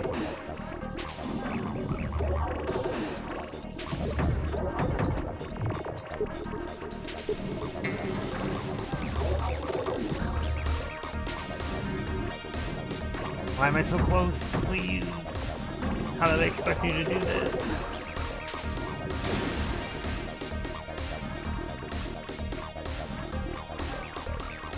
I'll play an N64 Undertale, why not? There's still N64 games being released, as crazy as it sounds. 40 Winks came out earlier this year, and now Glover 2 is coming back, it sounds like. It's a weird time being an N64 fanatic.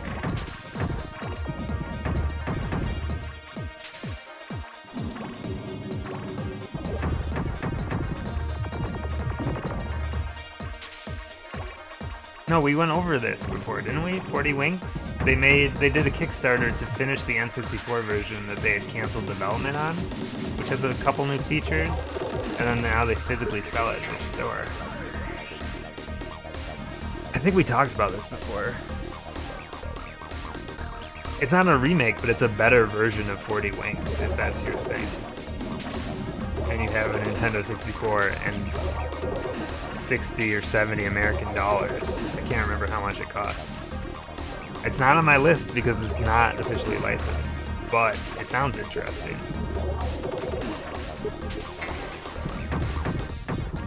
It legit gave me nightmares. It's a game that I might consider buying down the road. Probably I'll consider buying it the second I can no longer buy it. It's still available though. You'd think I should probably do that. If I want to do that, I should do it before it disappears. But I'd rather put the budget towards real games. I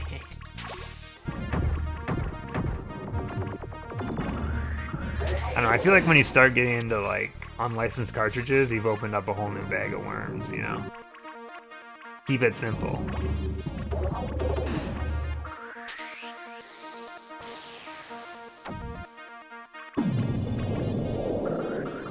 Yeah, if you want to make a Nintendo 64 game, I'll play it. Oh, what just happened? Only if you only make it from knowledge you learned watching N64 games being played. It has to feel like one, or it doesn't count.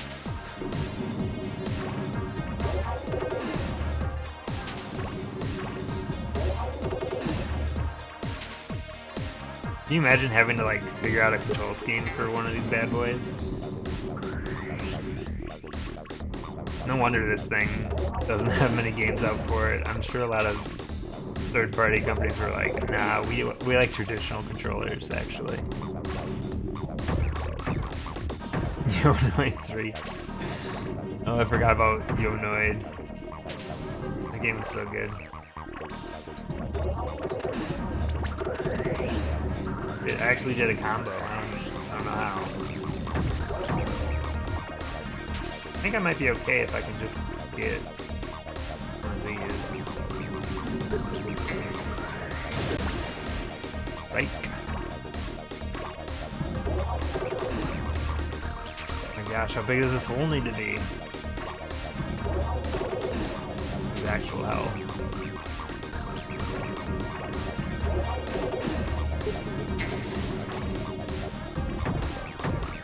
I'm gonna fail this level so close.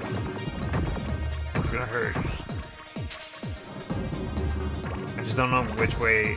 Maybe it's just this. Is that big enough? Thank you. N64 Milk Udder controllers are great. I was looking at N64 controllers because I just wanted to see all the awful third-party ones, and there's so many bad ones.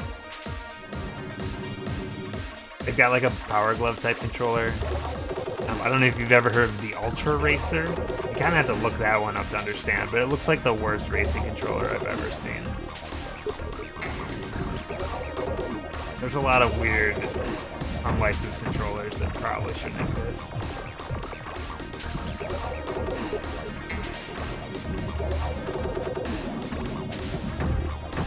I am considering Amazon sells the Brawler, which is kind of like a Smash Brothers style controller for the N64. And I might get one of those just to kind of mess around with it. I don't know if you've seen it before.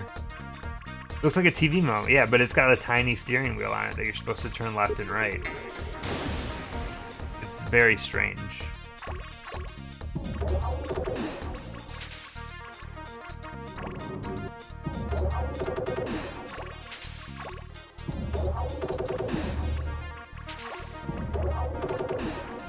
But the Brawler looks more like a traditional N64 controller, or a traditional controller, not a traditional N64 controller.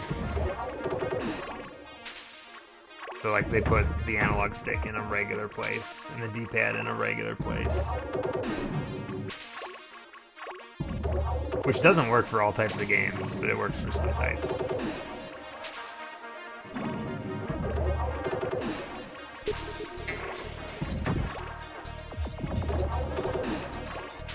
I don't think I'm winning this round. I'm making like zero progress right now. I'm just trying to stay alive. And I'm barely doing anything.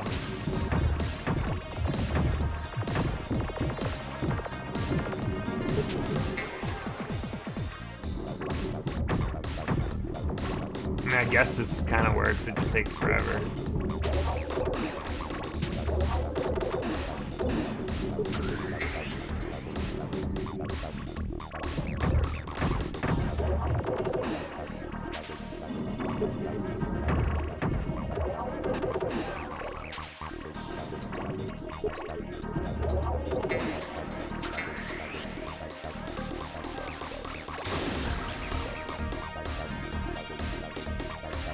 I would think that making a controller probably isn't too hard if you know how, like, if you know how that stuff works, like circuit boards.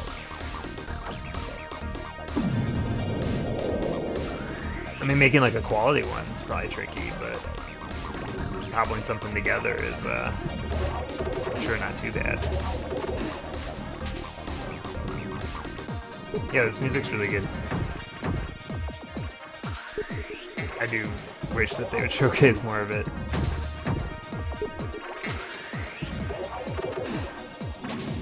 But it will be the common theme for all Tetris games, is they all have great soundtracks. With like different instrument types. They don't use traditional instruments. Oh, that's all I needed. Heck yeah.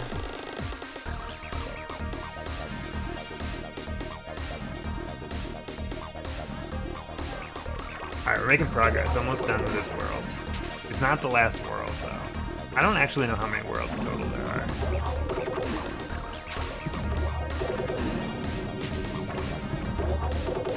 I think this is the last actual, like, the last world. I'm pretending like I'm doing air quotes, but I'm not, 'cause I'm holding a controller. But there's definitely more to it than just this. Remember MTV Music Maker? Yes, actually I do. Was it just called Music Generator? I can't actually remember. Like MTV Music Generator? I definitely used that. I also used Sim Tunes for a while. That was another one. I always loved music making software. I was never talented to actually write music, but it's easy to mess around with that stuff.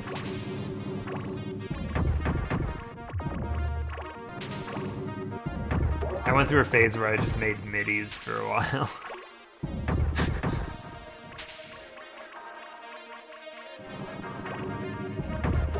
And then for a while I got into Fruity Loops, and I had a techno, oh god, I had like a techno band, kind of. Not really. It's just me.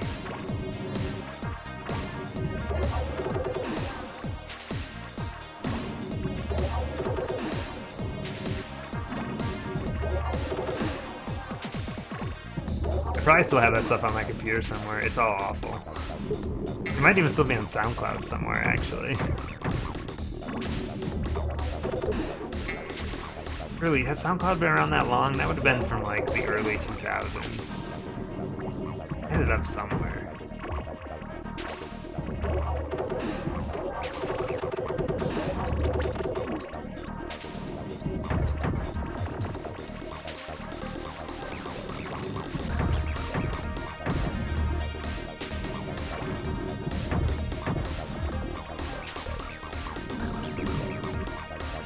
Where? I'm so dead. So dead. I'm going too fast. I'm taking too long, and now I'm going to die.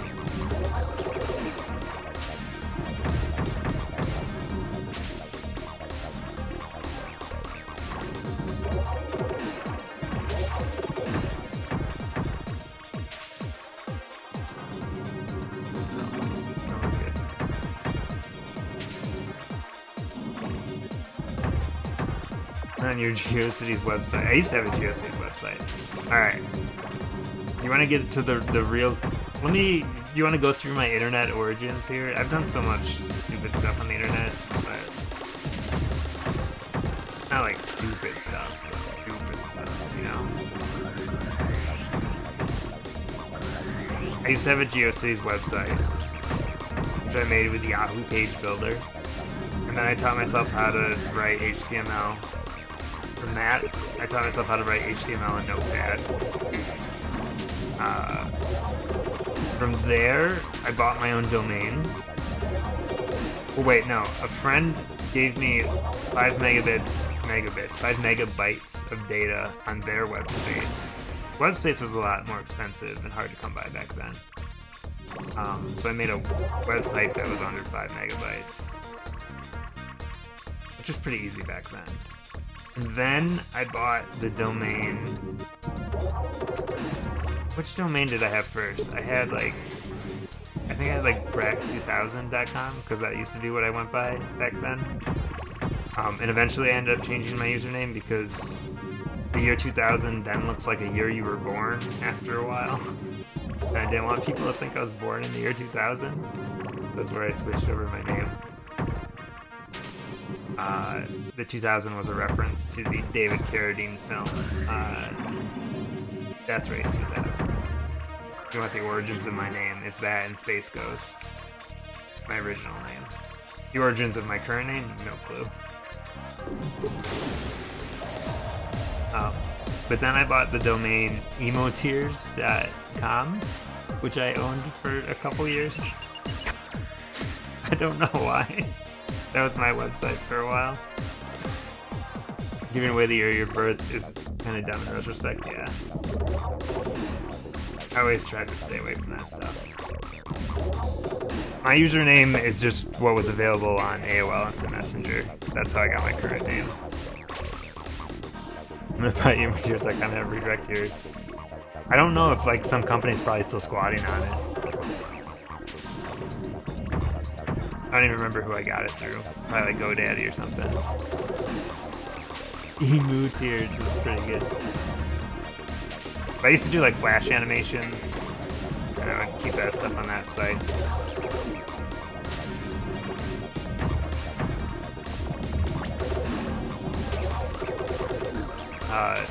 The music that I made was under the name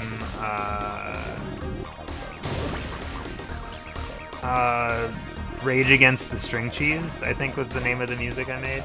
So you can try Googling that and see if that still exists. It's probably on my computer somewhere. I don't know if it exists on the internet anymore.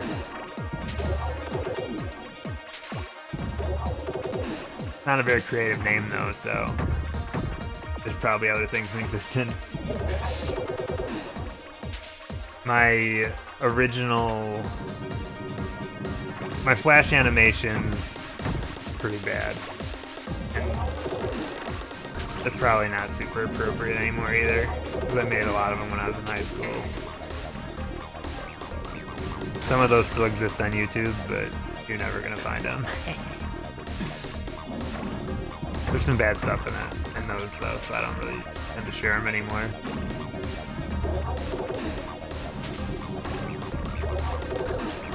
I actually have a YouTube account where I just like would like upload really obscure stuff that I found.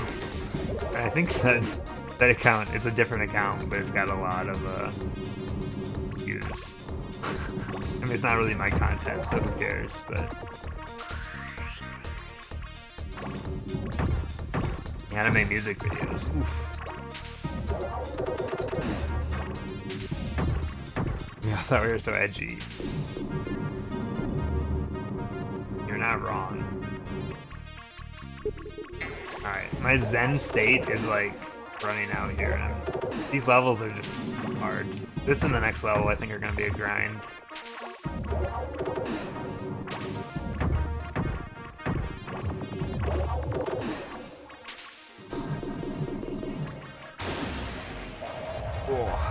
Gonna give me 30 seconds to reset my brain.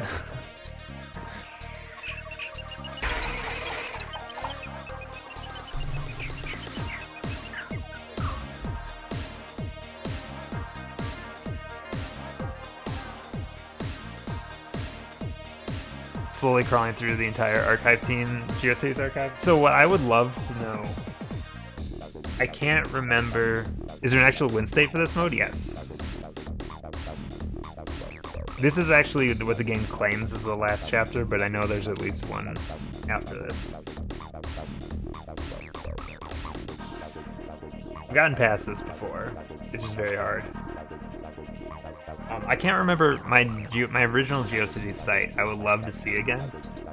But I don't remember what like zone it was in, so I don't know how I'm ever gonna find it. I don't remember the URL to it, and I don't think I have it anywhere. So I wonder. I still have locally. I think I still have my Emo Tears website. I think still exists on my computer somewhere. So I wonder if that ever like redirected to the old site somehow. Maybe I should pop around on there and see. It's the RP for a Dragon Ball Z website. I used to do what was called eFeds. So that was like everyone would get assigned a wrestler, and then we would post in character on forums and do like fake matches and stuff, which is pretty sad. But I used to do that when I was in like middle school, I think. Oh boy, the internet. It's always been weird. Exactly what we did, but with DBZ characters. I figured. It sounds about right.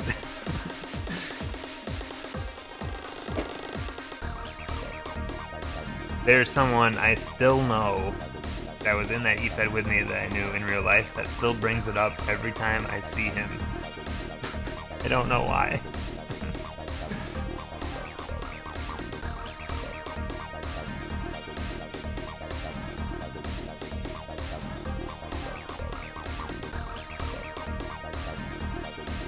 Alright, I'm ready. I'm ready to defeat this.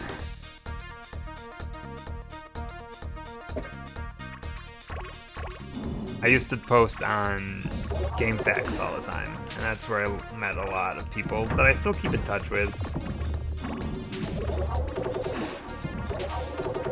Not the greatest community anymore. I mean, it really wasn't back then either, but I made a lot of friends from it, so I guess it's good for something. Did you RP as a Pokemon? That'd be so easy.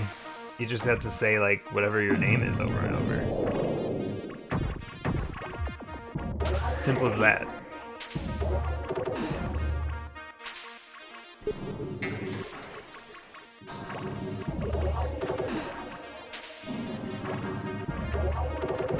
For a short while, GameFAQs launched IRC channels also, and I was a moderator for one of the big ones of those when they came out. I don't know who trusted me with authority back then. Yikes.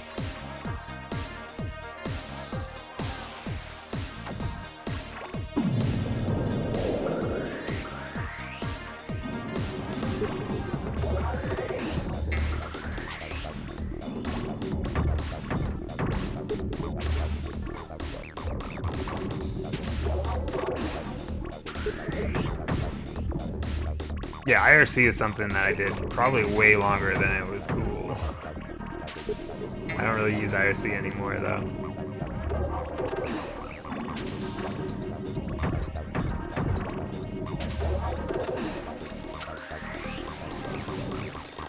Oh my gosh. You still have it open right now? Is it true you can, like, connect to Twitch channels that way? Like, is it the same kind of, like, API or whatever?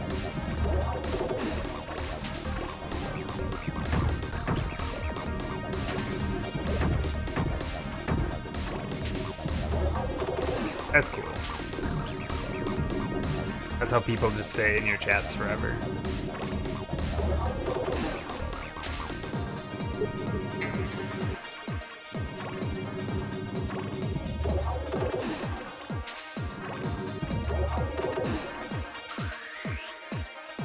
Oh, that was so dumb.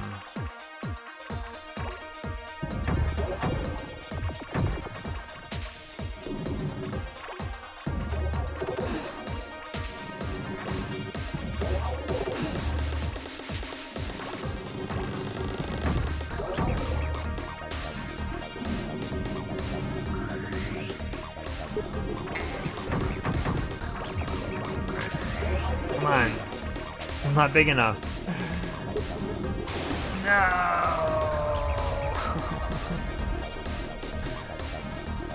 I got so close that time. That was totally my fault though. There was misdrop after misdrop. This is the run. I can feel it. Web interface uses a ton of RAM. I can believe that. What about all these other pages I have open right now? I guess I don't really need the RAM for anything right now.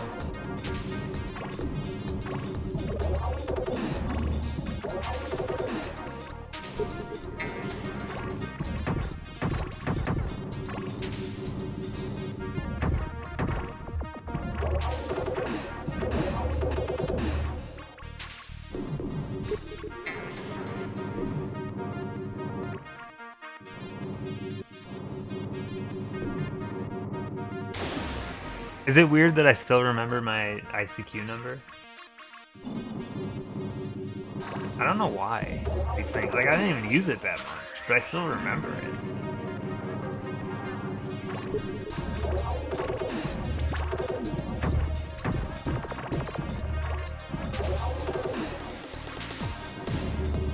ICQ, I used to do, that had the weird thing that you could, like, try to find users that were close to you in proximity, which is kind of a weird thing now that you think about it. Like, what a terrible security risk that would be. I'm sure you probably have to set yourself that way, but... I remember specifically doing that. Try to find people I knew.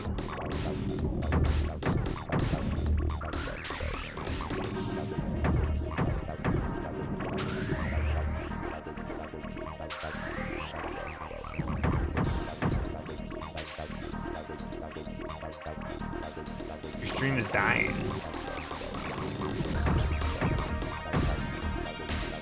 Looks good on my end.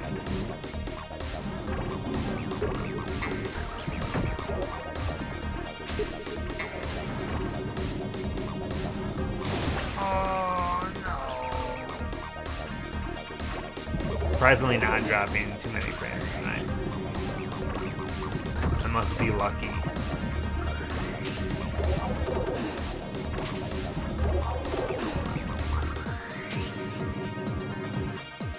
Oh my god, now I'm dropping it.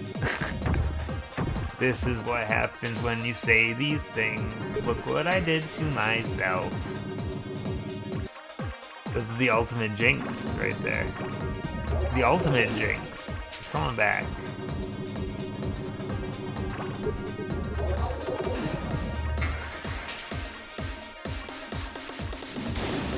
Died. It's back. It literally happened right after I said it too. That's so funny. I died while I was away. Wasted. Alright. I did not successfully complete the run while I was gone. Yeah, as for length for stream tonight, I have no clue how long I'm gonna stream for. Nothing like crazy or anything, but I'm just gonna kind of go until my brain's either broken or I'm getting tired.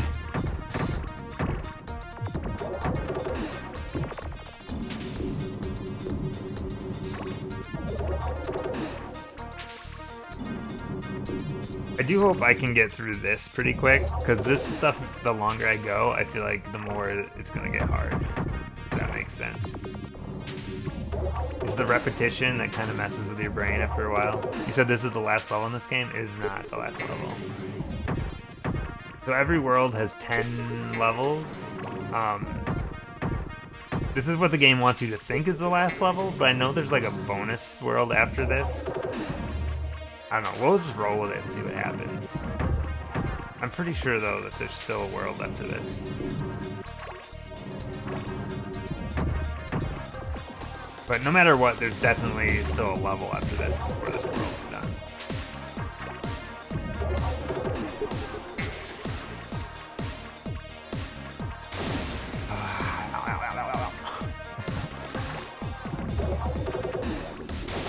What just happened? I'm already 2 strikes in. I should probably just end it and start over. My odds aren't too great right now.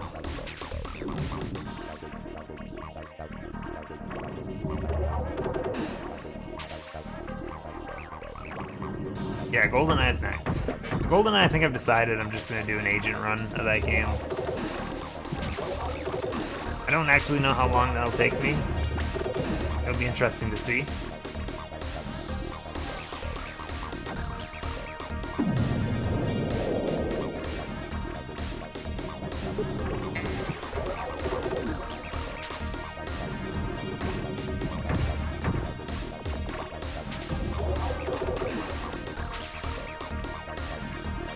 I did kind of think, like, I don't want to get too far ahead of myself with this challenge because this stuff is all going to take so long, so I don't want to, like, plan anything out beyond this. But in terms of, like, preparing, is that a word? Preparing? Hello, my brain? Preparing for, like, the future in case I want to do anything extra with this stuff. I was thinking about, like, if I do, like, runs of games that I want to do, like, a harder challenge, I should start making a list of that stuff. So, like, for GoldenEye, I would love to do that on some, like, harder difficulty, something that would probably take a bit longer. So that if I ever want to, like, revisit stuff, or, like, I need a break from something, or whatever, or, like, some kind of, like, bonus thing, that down the road I could come back to it. Oh shit, have I been British this whole time? I'm just gonna throw this over. I can't go with a loss this soon.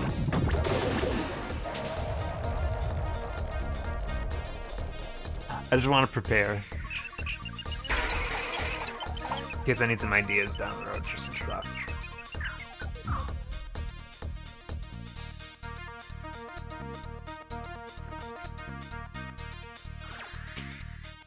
Alright. Serious face. Ready to go.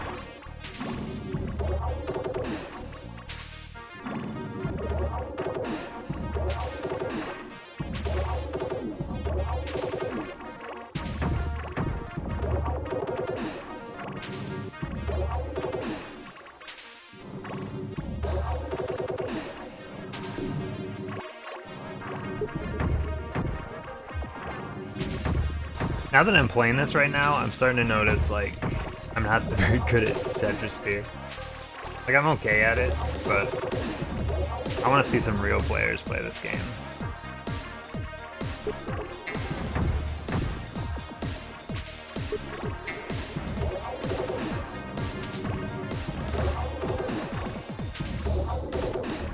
I mean, Celeste is hard. I haven't played that new stuff, but I don't think I could just jump into it after being away from that game for so long. I didn't even really dive into, like, the B-sides very deep on that game. I kind of just did the main stuff, and that was it. Celeste is great, though. I really like that game.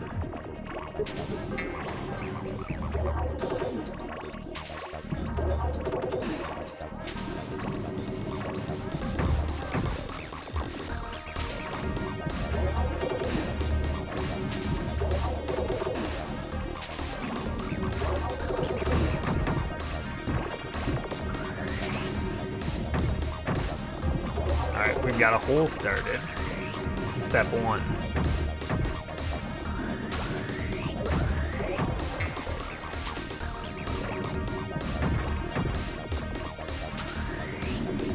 The hole needs to be way bigger, though.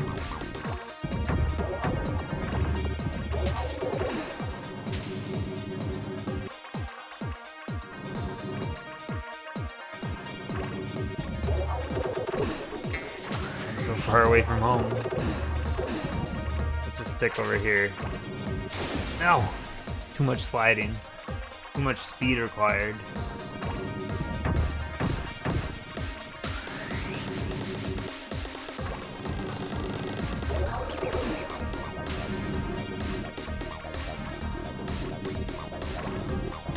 I mean, this looks awful. Great.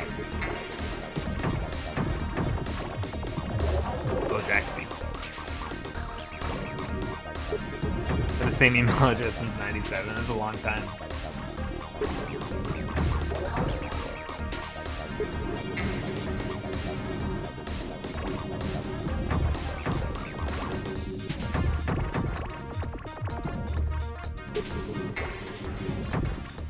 I am your email address. So you had to find out this way.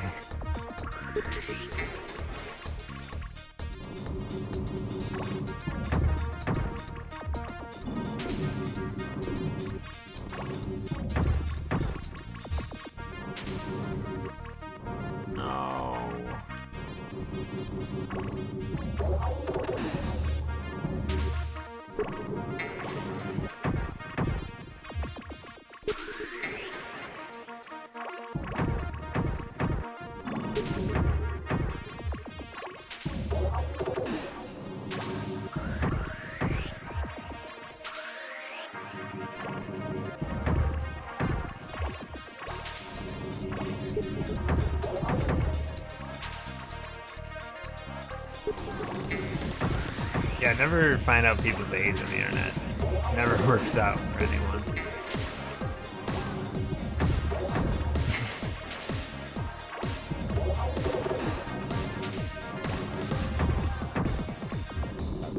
Alright. Nope. Oh no, I'm down to 1. So close. Need the clutch plays. Sorry, I'm gonna be focused here for a moment.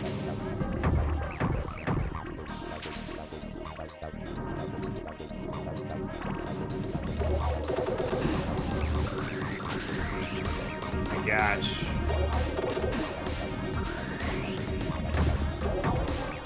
Hole is so big, and this guy will not.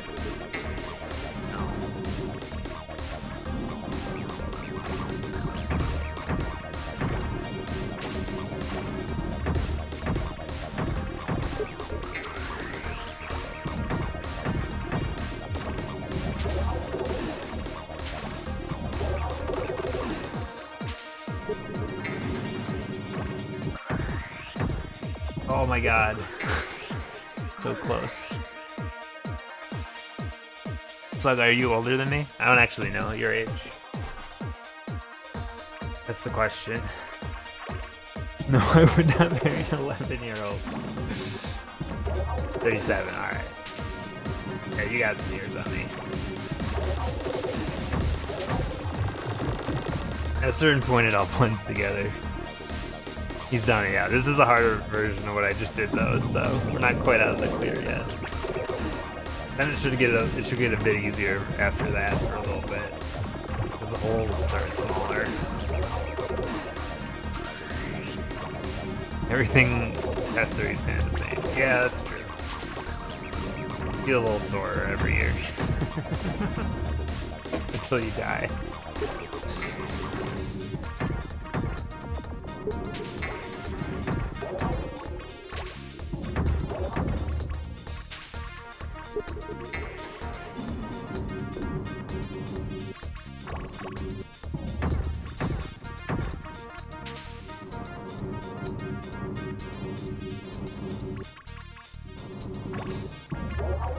Still alive somehow. I'm not really sure how I haven't taken any damage yet. I think the game just shows pity on me right now.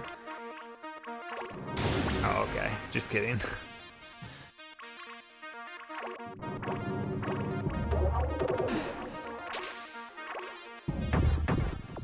This one's the biggest boy. It's gonna take a lot to get this one out of here. It seems like, though, this isn't quite as deep as the last level, so maybe it won't be as bad. We'll see. Seems like less layers, unless I'm going crazy.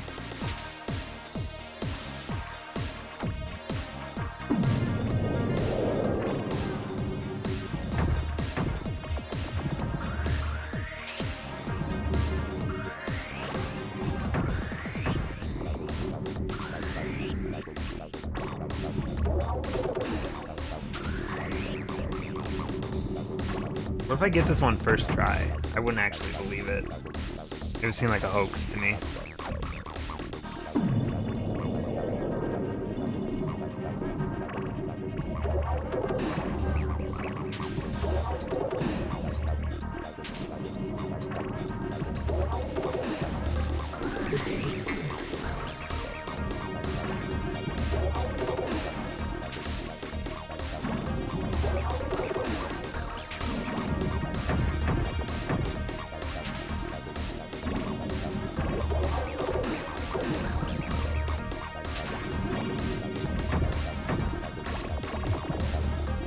Sorry if I'm a little disconnected here before I get through these hardest levels. The focus level is a lot higher than I expected. Ah! Ooh.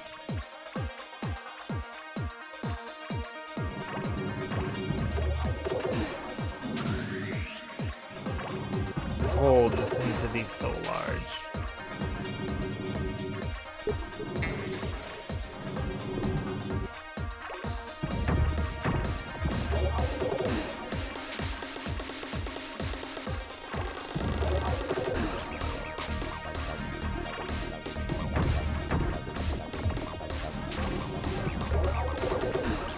The worst thing about like trying to figure out how to make these holes work. Oh, I'm dead. I'm so dead. Alright. Mental break. There's too much math in my chat, I can't read it all. I actually got really close on that, so I don't think, maybe this one won't be as bad as I think. I'm gonna take out the rumble pack that's still in there because it's making this controller very heavy. I'm gonna give myself like 30 seconds here if I kick back in.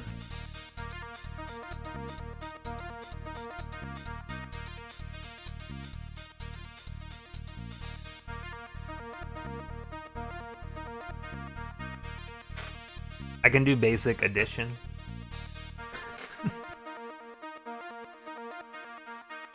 Quick maths, you know?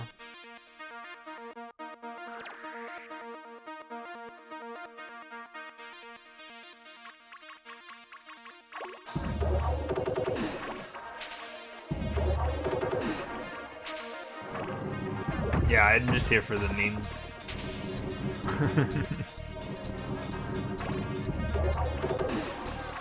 Memer from way back.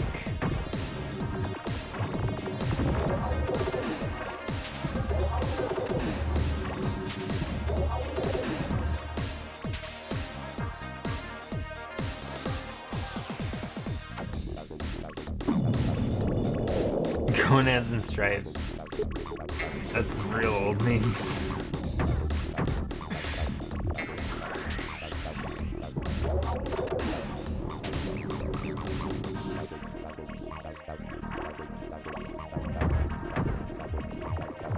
Yeah, I can do addition. 2 plus negative 1 is 1. I got it figured out. You don't even have to trick me.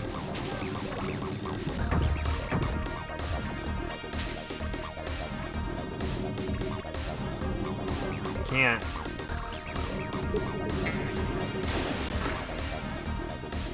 Oh man. Mistakes are getting made.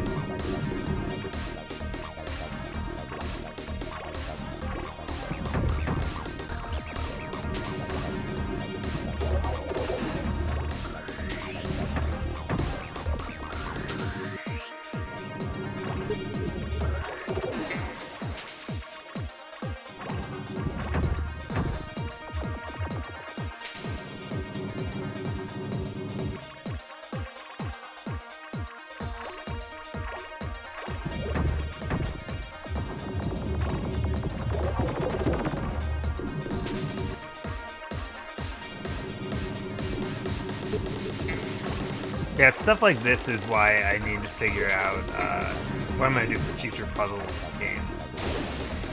Because I feel like I've gotten a pretty good grasp on this game. Yet I'm just kind of endlessly just doing the same thing over and over. And most games will not have these kind of modes that just kind of get you through it all. So I'm really thinking like a timer is probably the best strategy. Like X amount of time. It's a guideline, not a rule.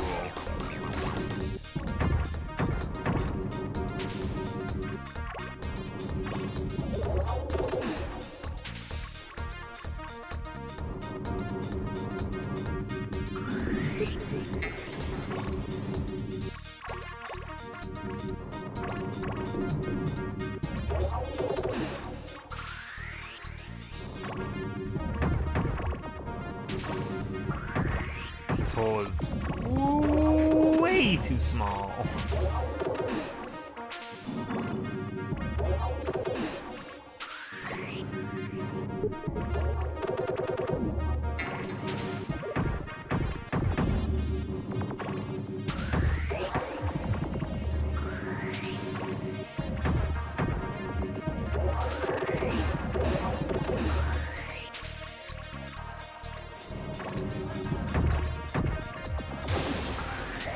Wow, I definitely just killed myself on that one.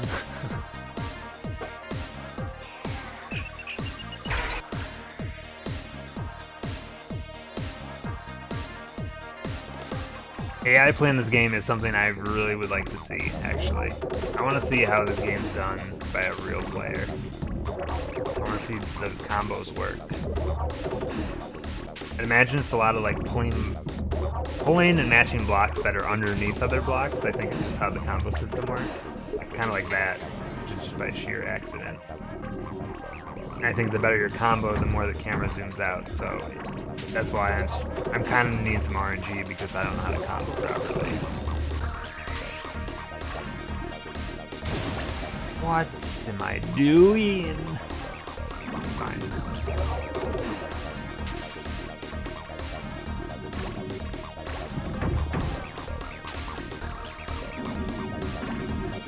The jams are good. They are good. Organic these.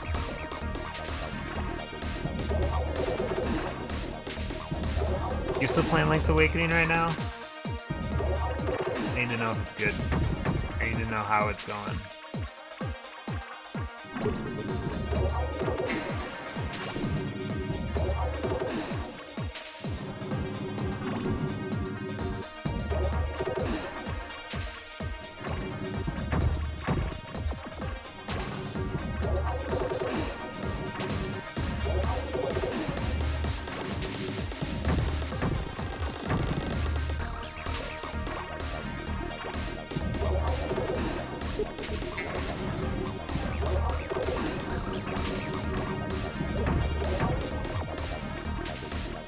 Going too fast right now. That first run I had was way better than all these other runs. I can definitely tell you that.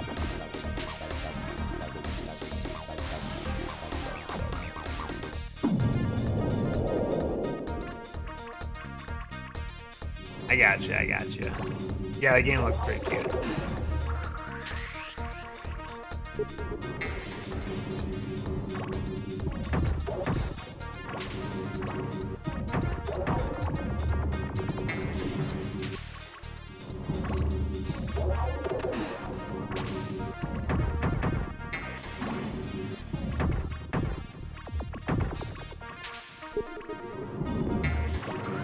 Now, I was saying before, I was talking about Link's Awakening, and I think, like, the third dungeon, I think I never figured out how to get into it. I think that's where I was as a kid. Link's Awakening. Whenever I'd get stuck in that game, I would try to look up, like, guides on the internet, in the form of, like, I would go to school and print off, like, cheat codes or whatever, and all the cheat code pages would have the thing where while you're moving between screens, you hit the select button or whatever, and you warp to like the top of the screen, and then you'd always get stuck in a wall, and then you'd ruin your save forever. That's how you play Link's Awakening for the Game Boy.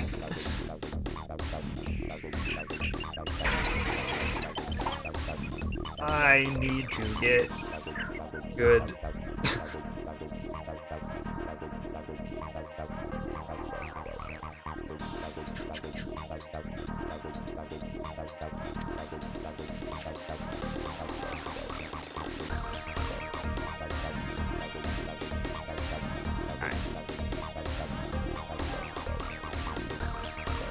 This is the run. I can feel it in my bones. This is it right now. Beta testing. It's always fun. Trying out something new.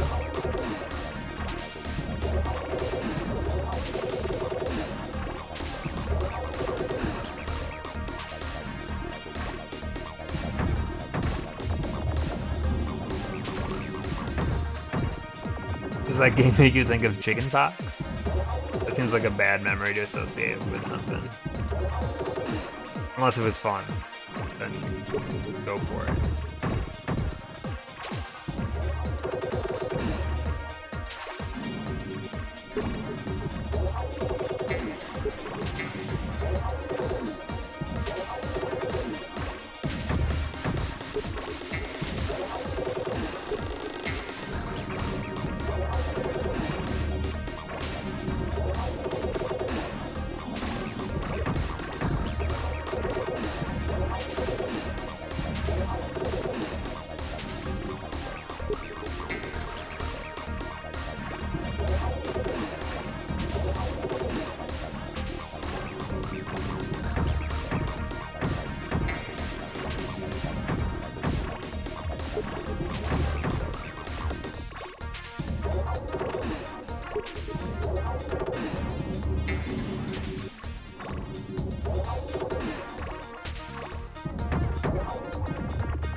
By the way, Mutagenics, did that game ever come out, or is that game still coming out, or what's the deal with that game?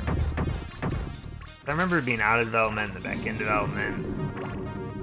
I know it's everything's a mess right now, but...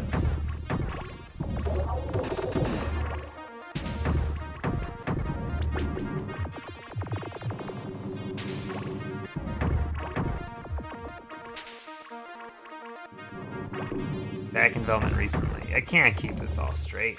What about that Bumbo game? How many things can you have going at once? Oh yeah, and Rebirth. Man. Too much.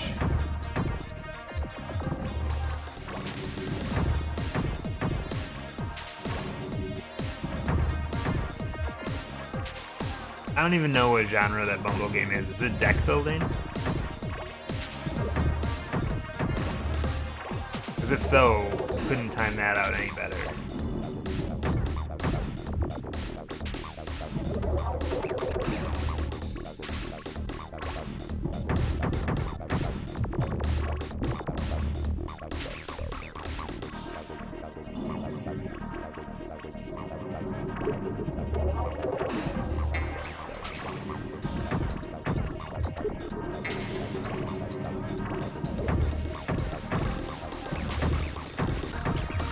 I'm making big progress right now, but not in like the ways I need to be.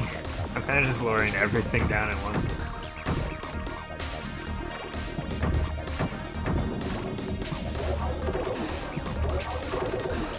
And I guess this kind of works, but it's such a waste of time if I lose, you know?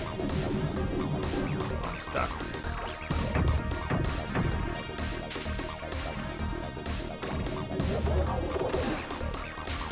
I just want Dwarf Fortress on Steam. The thing about Dwarf Fortress is I have zero interest in it, but I kind of want to buy it to support, like, is it just a single guy or is it a team?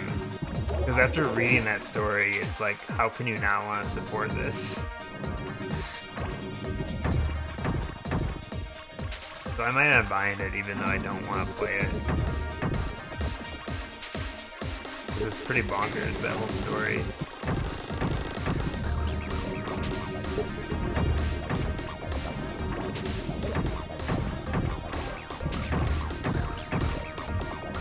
It seems fun, it's just not my thing. I don't like that much customization. I totally get why it's people's thing, but I have a weird taste in that kind of game.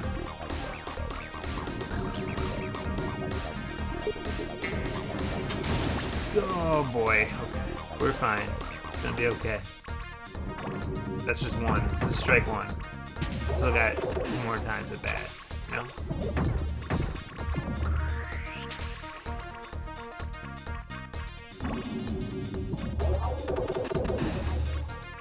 Give me this.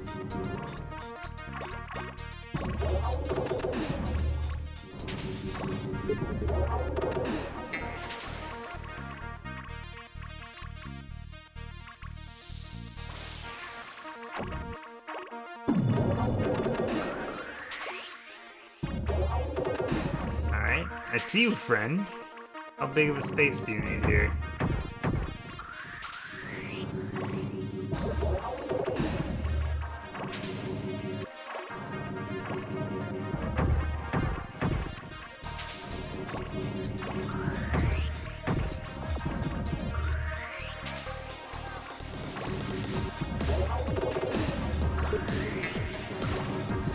hole is so big. Just come on out. Oh my god. How big does this have to be?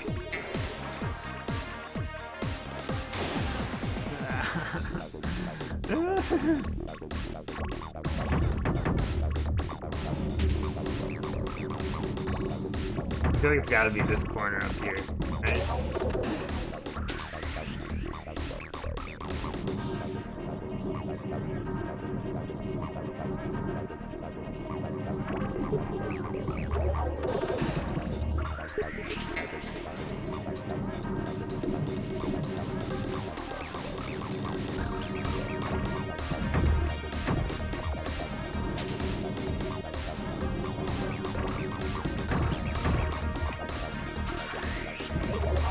It's just too big.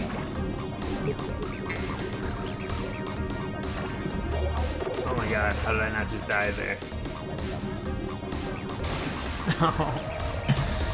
This is so close. So close.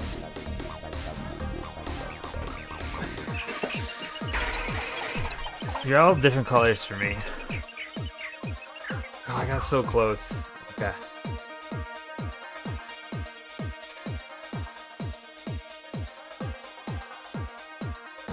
Yeah, I should probably watch that Project B stuff. Oh, the mental exercise being to you. There's a lot of repetition going on right now. I've been going at it for a little while, so getting close.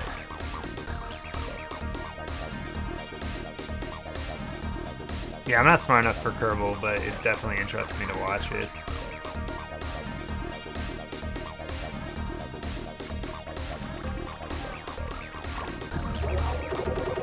Fighting game end? Ugh. Not well. We may have taken some nefarious things going to get through it. Let me kind of run down how Dark Rift went.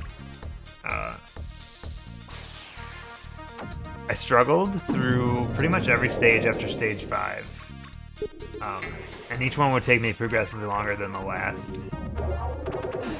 And I got to the final level, and then my game froze after about an hour and a half of playing. So we had to call an audible on that one. I cracked out a Game Shark. Yeah, that was the last guy. And that's where the game just flat out froze on me on one of the attempts. Like, I felt like I was getting close to beating it, and then that happened, so. I ended up cracking out the Game Shark and ended up beating it with invincibility turned on, which is kind of a cop-out, but I don't know. I feel like I earned it well enough. I did not have any effort to replay all the stages again.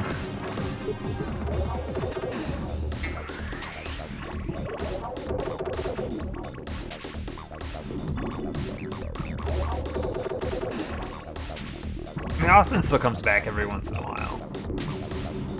Still get a little bit of Austin every once in a while.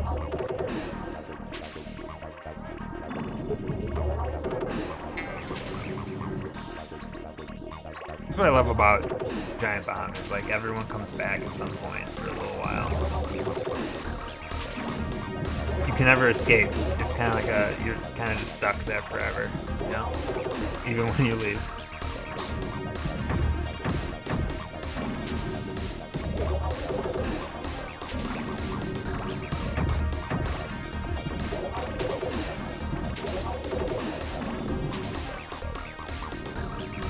Oh boy.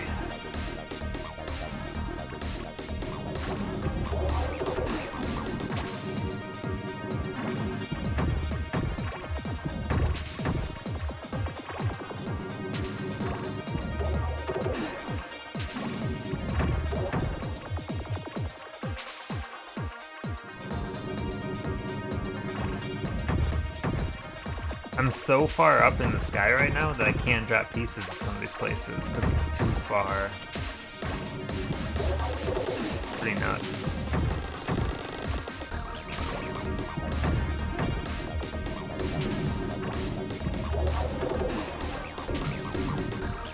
I'm gonna see how the game treats this world after. Oh yeah, the power-ups. Yeah, I haven't really seen any. I should probably be searching for more though. It's not a bad idea.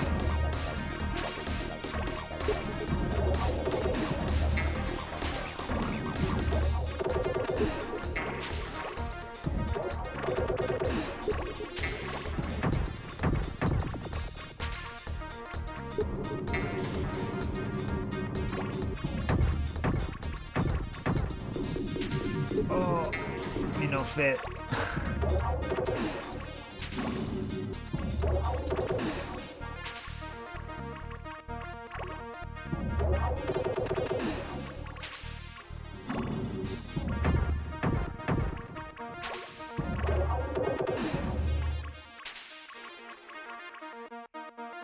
They reduce the time. You know what? I've played this game so many times, and I don't think I ever knew that, so thank you.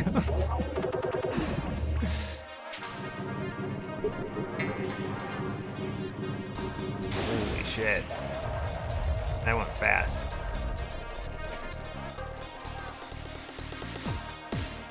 There's a lot of systems in this game. It's not super intuitive.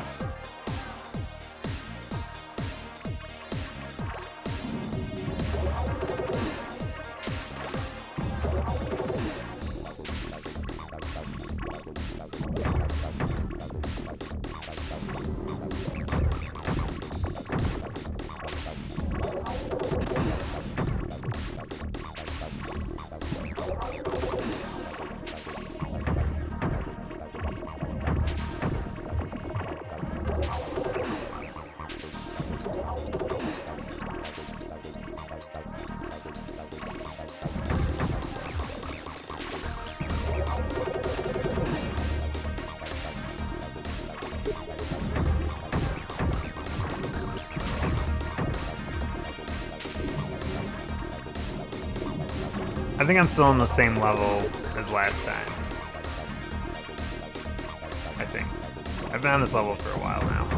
This is like one of the harder worlds for me, for sure.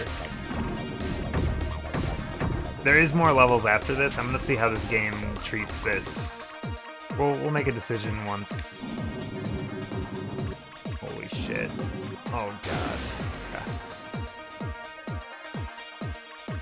Tetris Worlds is not N64, no. There's the new Tetris, and then there's Magical Tetris Challenge.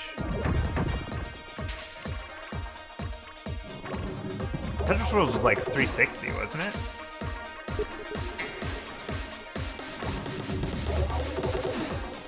On your sets. We could all learn some advice.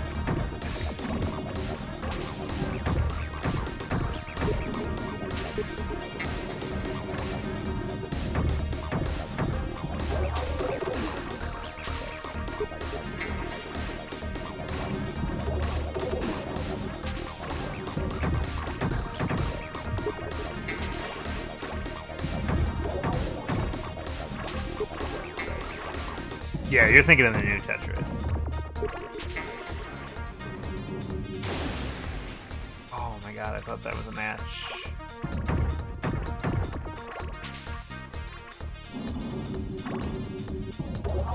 Wait, do you not like Magical Tetris Challenge? I think that one's okay. I don't know, I'm a stickler for Tetris in general, though. I don't know how I'm gonna do the new Tetris. Like, I don't know what a good goal is for that game. It doesn't take a billion years. Because don't you have to, like, unlock everything in that game?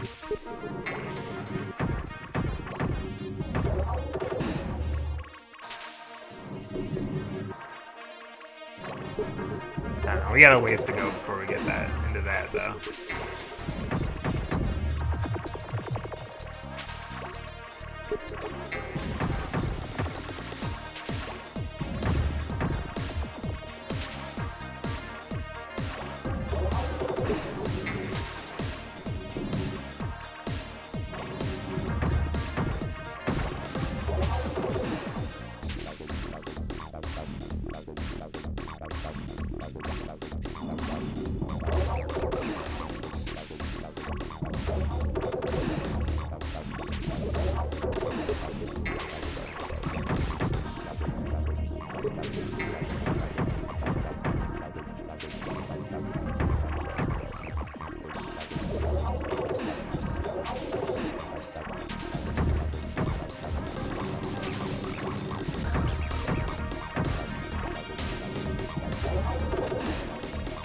not making a lot of progress right now. I'm kind of just stuck on this outer circle. This outer sphere, as some would say.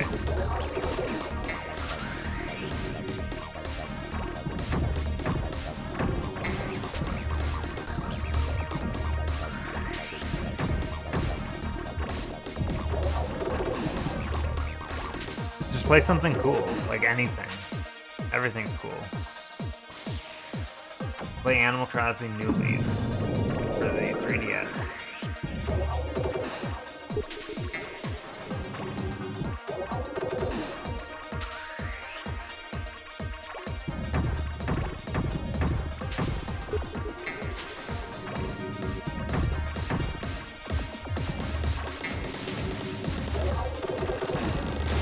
Oh, the thing dropped underneath.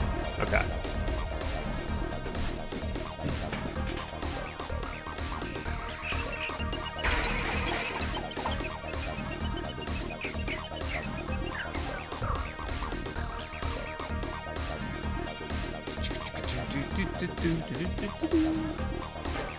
Yeah, the speed of this game gets pretty intense.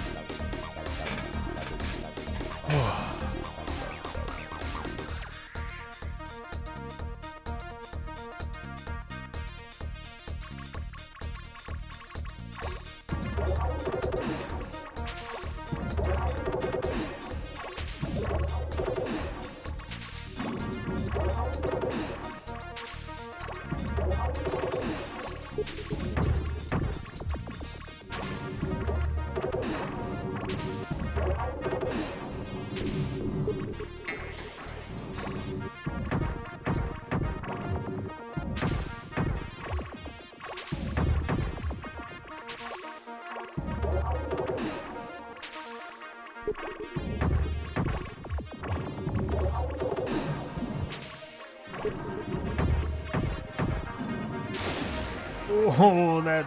Oh, okay. Thought that lined up. Too fast. Rein it in. I also kind of prefer Dr. Well, it depends on the Tetris game, but I'm a big Dr. Mario fan.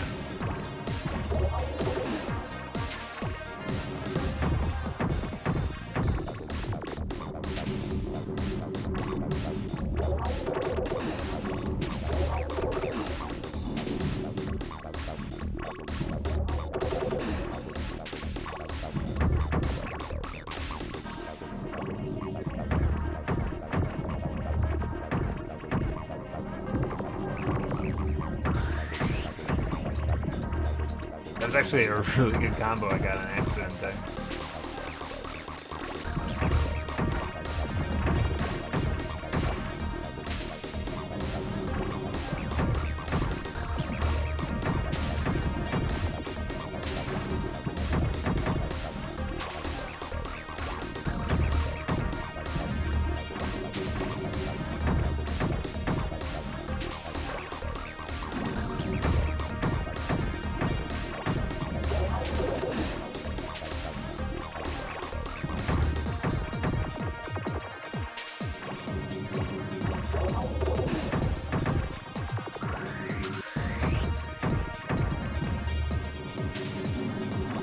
Friend, Steve.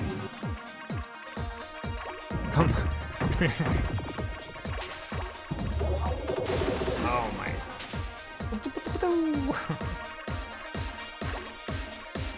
These are. This is actually a pretty good run going here that I've really fucked up in this drops.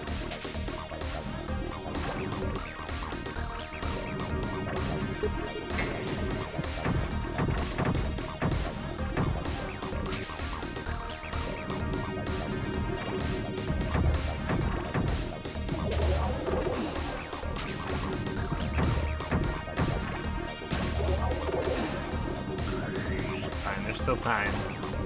For you.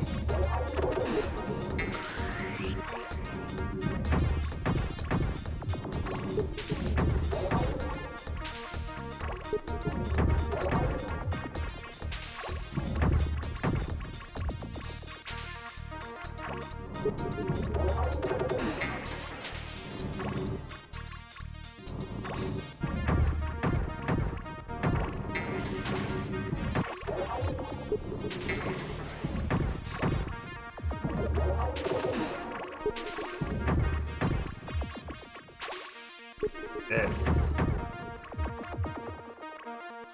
Alright, making some progress here.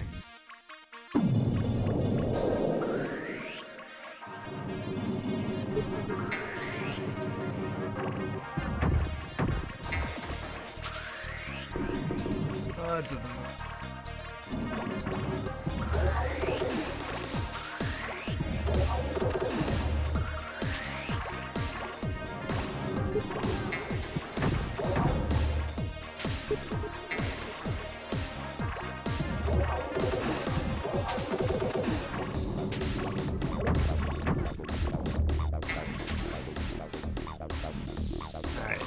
This is too close for comfort right now.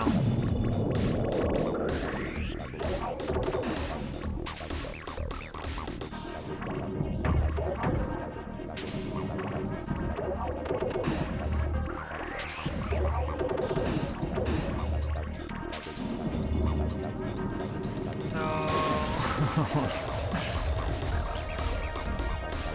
Progress? Question mark?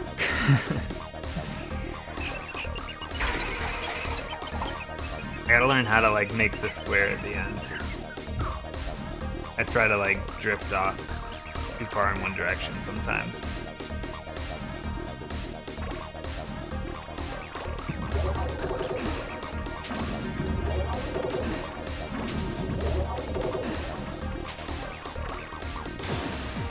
Oh, I'm just starting over. That was too early in this drop.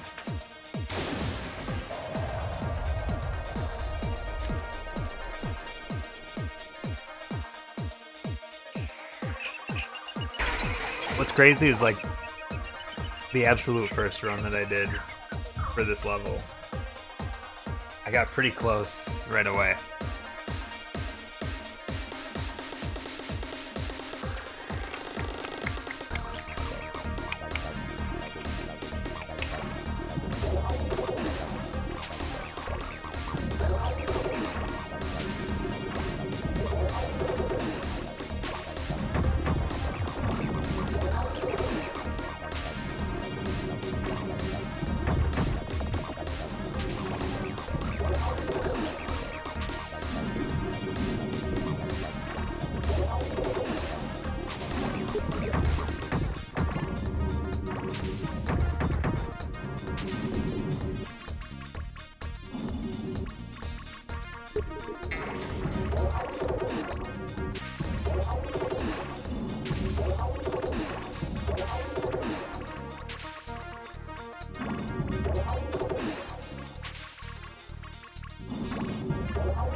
Oh, could I change the background music? I haven't actually hit any buttons or anything. So I can get a new jam. That'll help me out.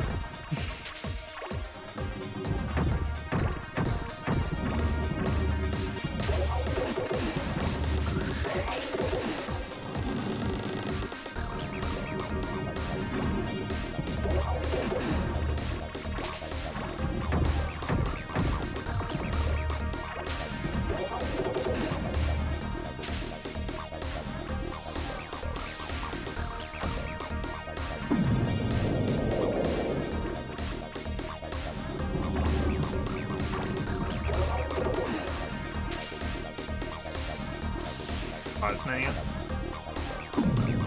See? Yeah, I'll take a look. I'll get through this level first, like, I mean, this attempt first, and I'll take a look.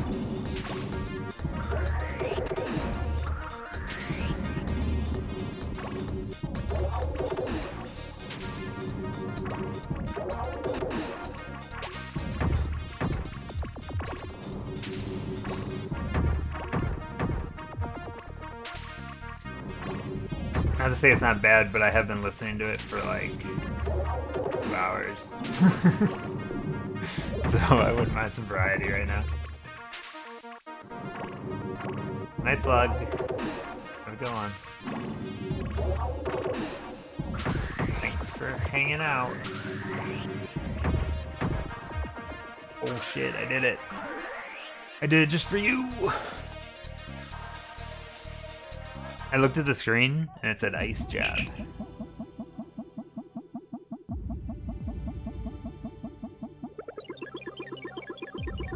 I found love. Oh, gross.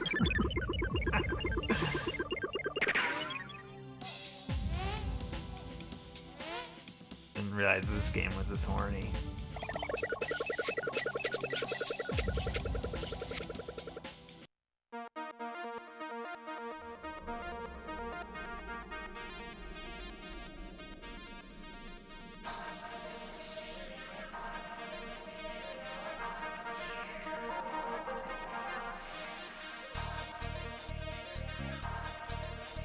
I mean, I think, here's what I think. We got a credits roll. I think we can count this. There are bonus levels after you finish this, but I think we can count this as a clear. We got credits. We got the kissy face. I think I'm good with where we are right now.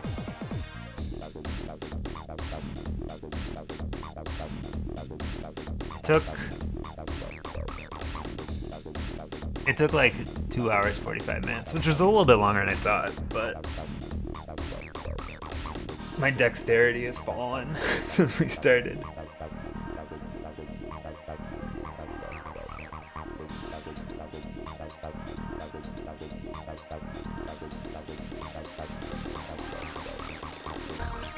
Yeah, there's definitely more stages.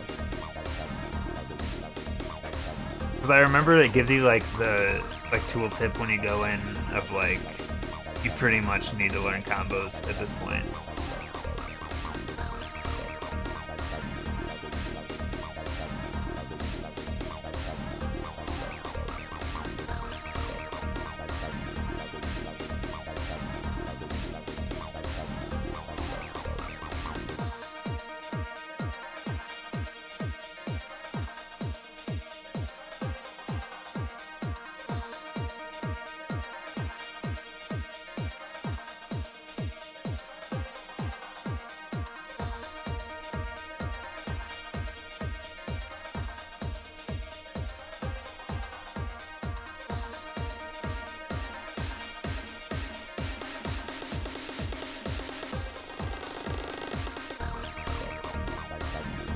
Howard Lincoln gets a special thanks, huh?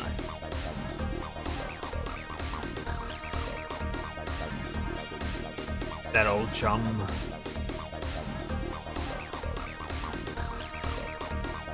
I'm gonna check if there's just like a sound test, so I can just bang through the music. But then I'm gonna move on to GoldenEye, because it's next on the list.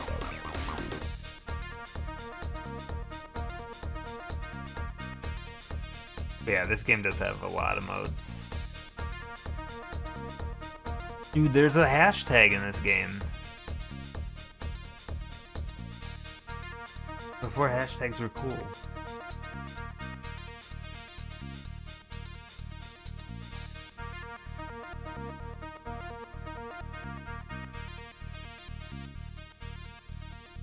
Did you know that Tetrisphere was inspired by the original Tetris?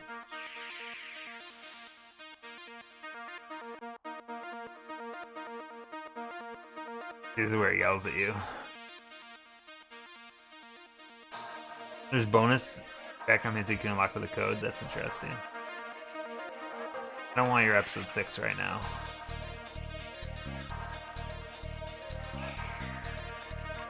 There you go. There's the audio menu.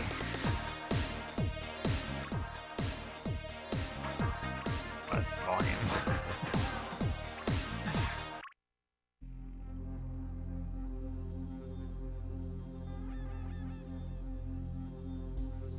I probably should have checked this before, because I could have been doing random this whole time. Other tracks. It's got the nice ambient flow. I didn't choose anything, I just defaulted to that. I mean, maybe at some point it just saved the data forever ago. I don't know. I didn't do it today, though.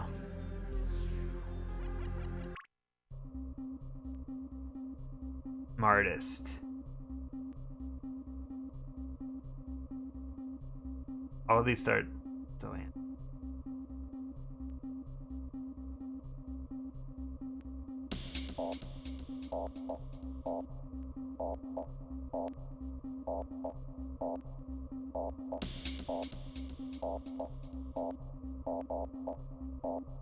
This is my decompression.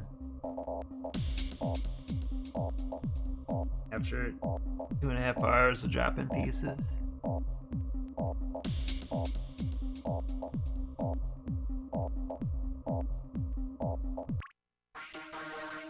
Oh, this one's good. I remember this one.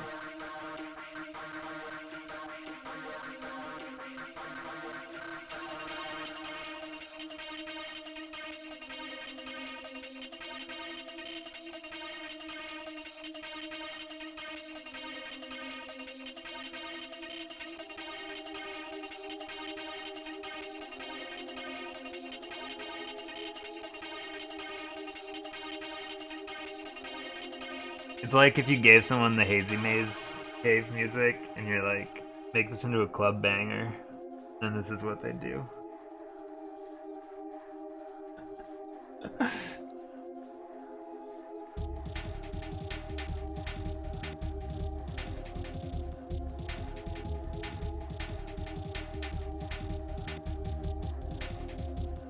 Got that little bit of drum and bass in there. It's a good mix.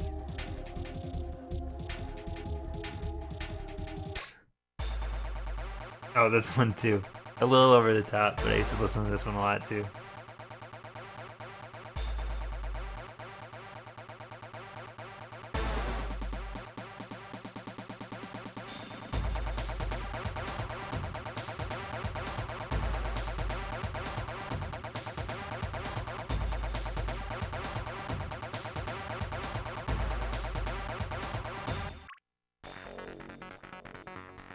Cut it right at the drop.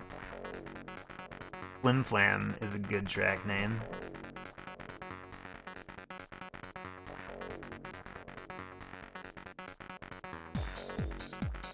Alright. Oh shit, Manic Drum Mix.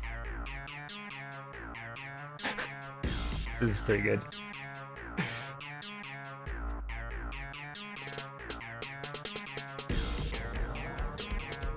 This sounds like Beale Adventure Racing music right here.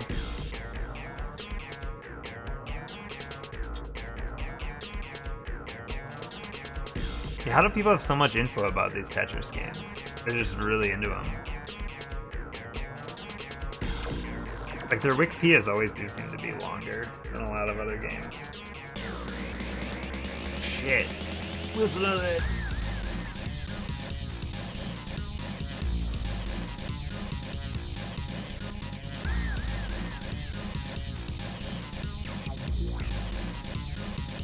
That's the stuff.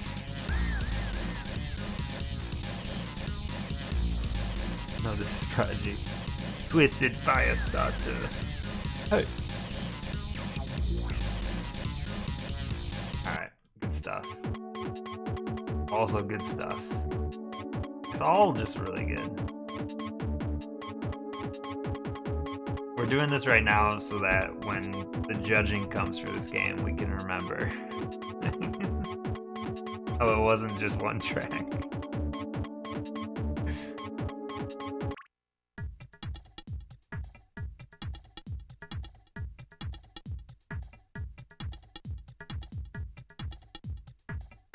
Very ambient. Oh.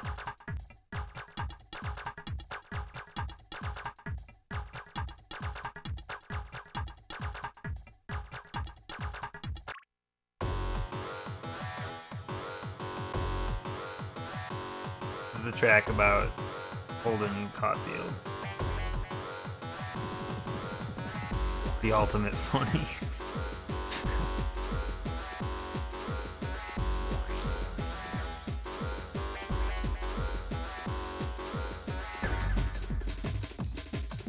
This is also very drum and bass.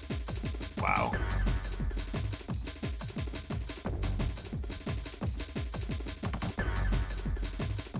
This could be DDR music for sure.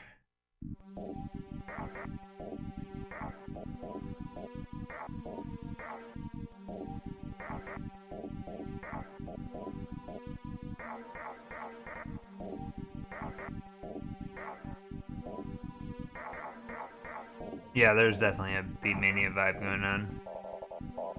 I think that's just the genres in general, though.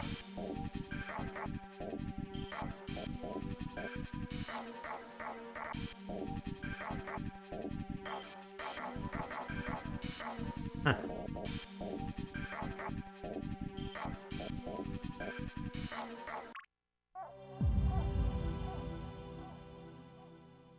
It's just tutorial music.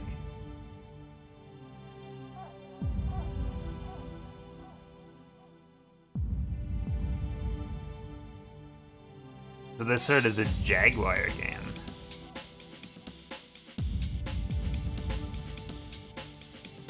Interesting.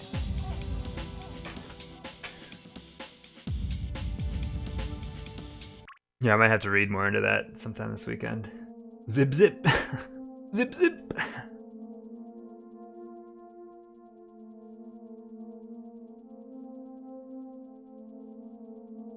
Yeah, I definitely recommend this OST and really all the Tetris games. Because none of them are that traditional.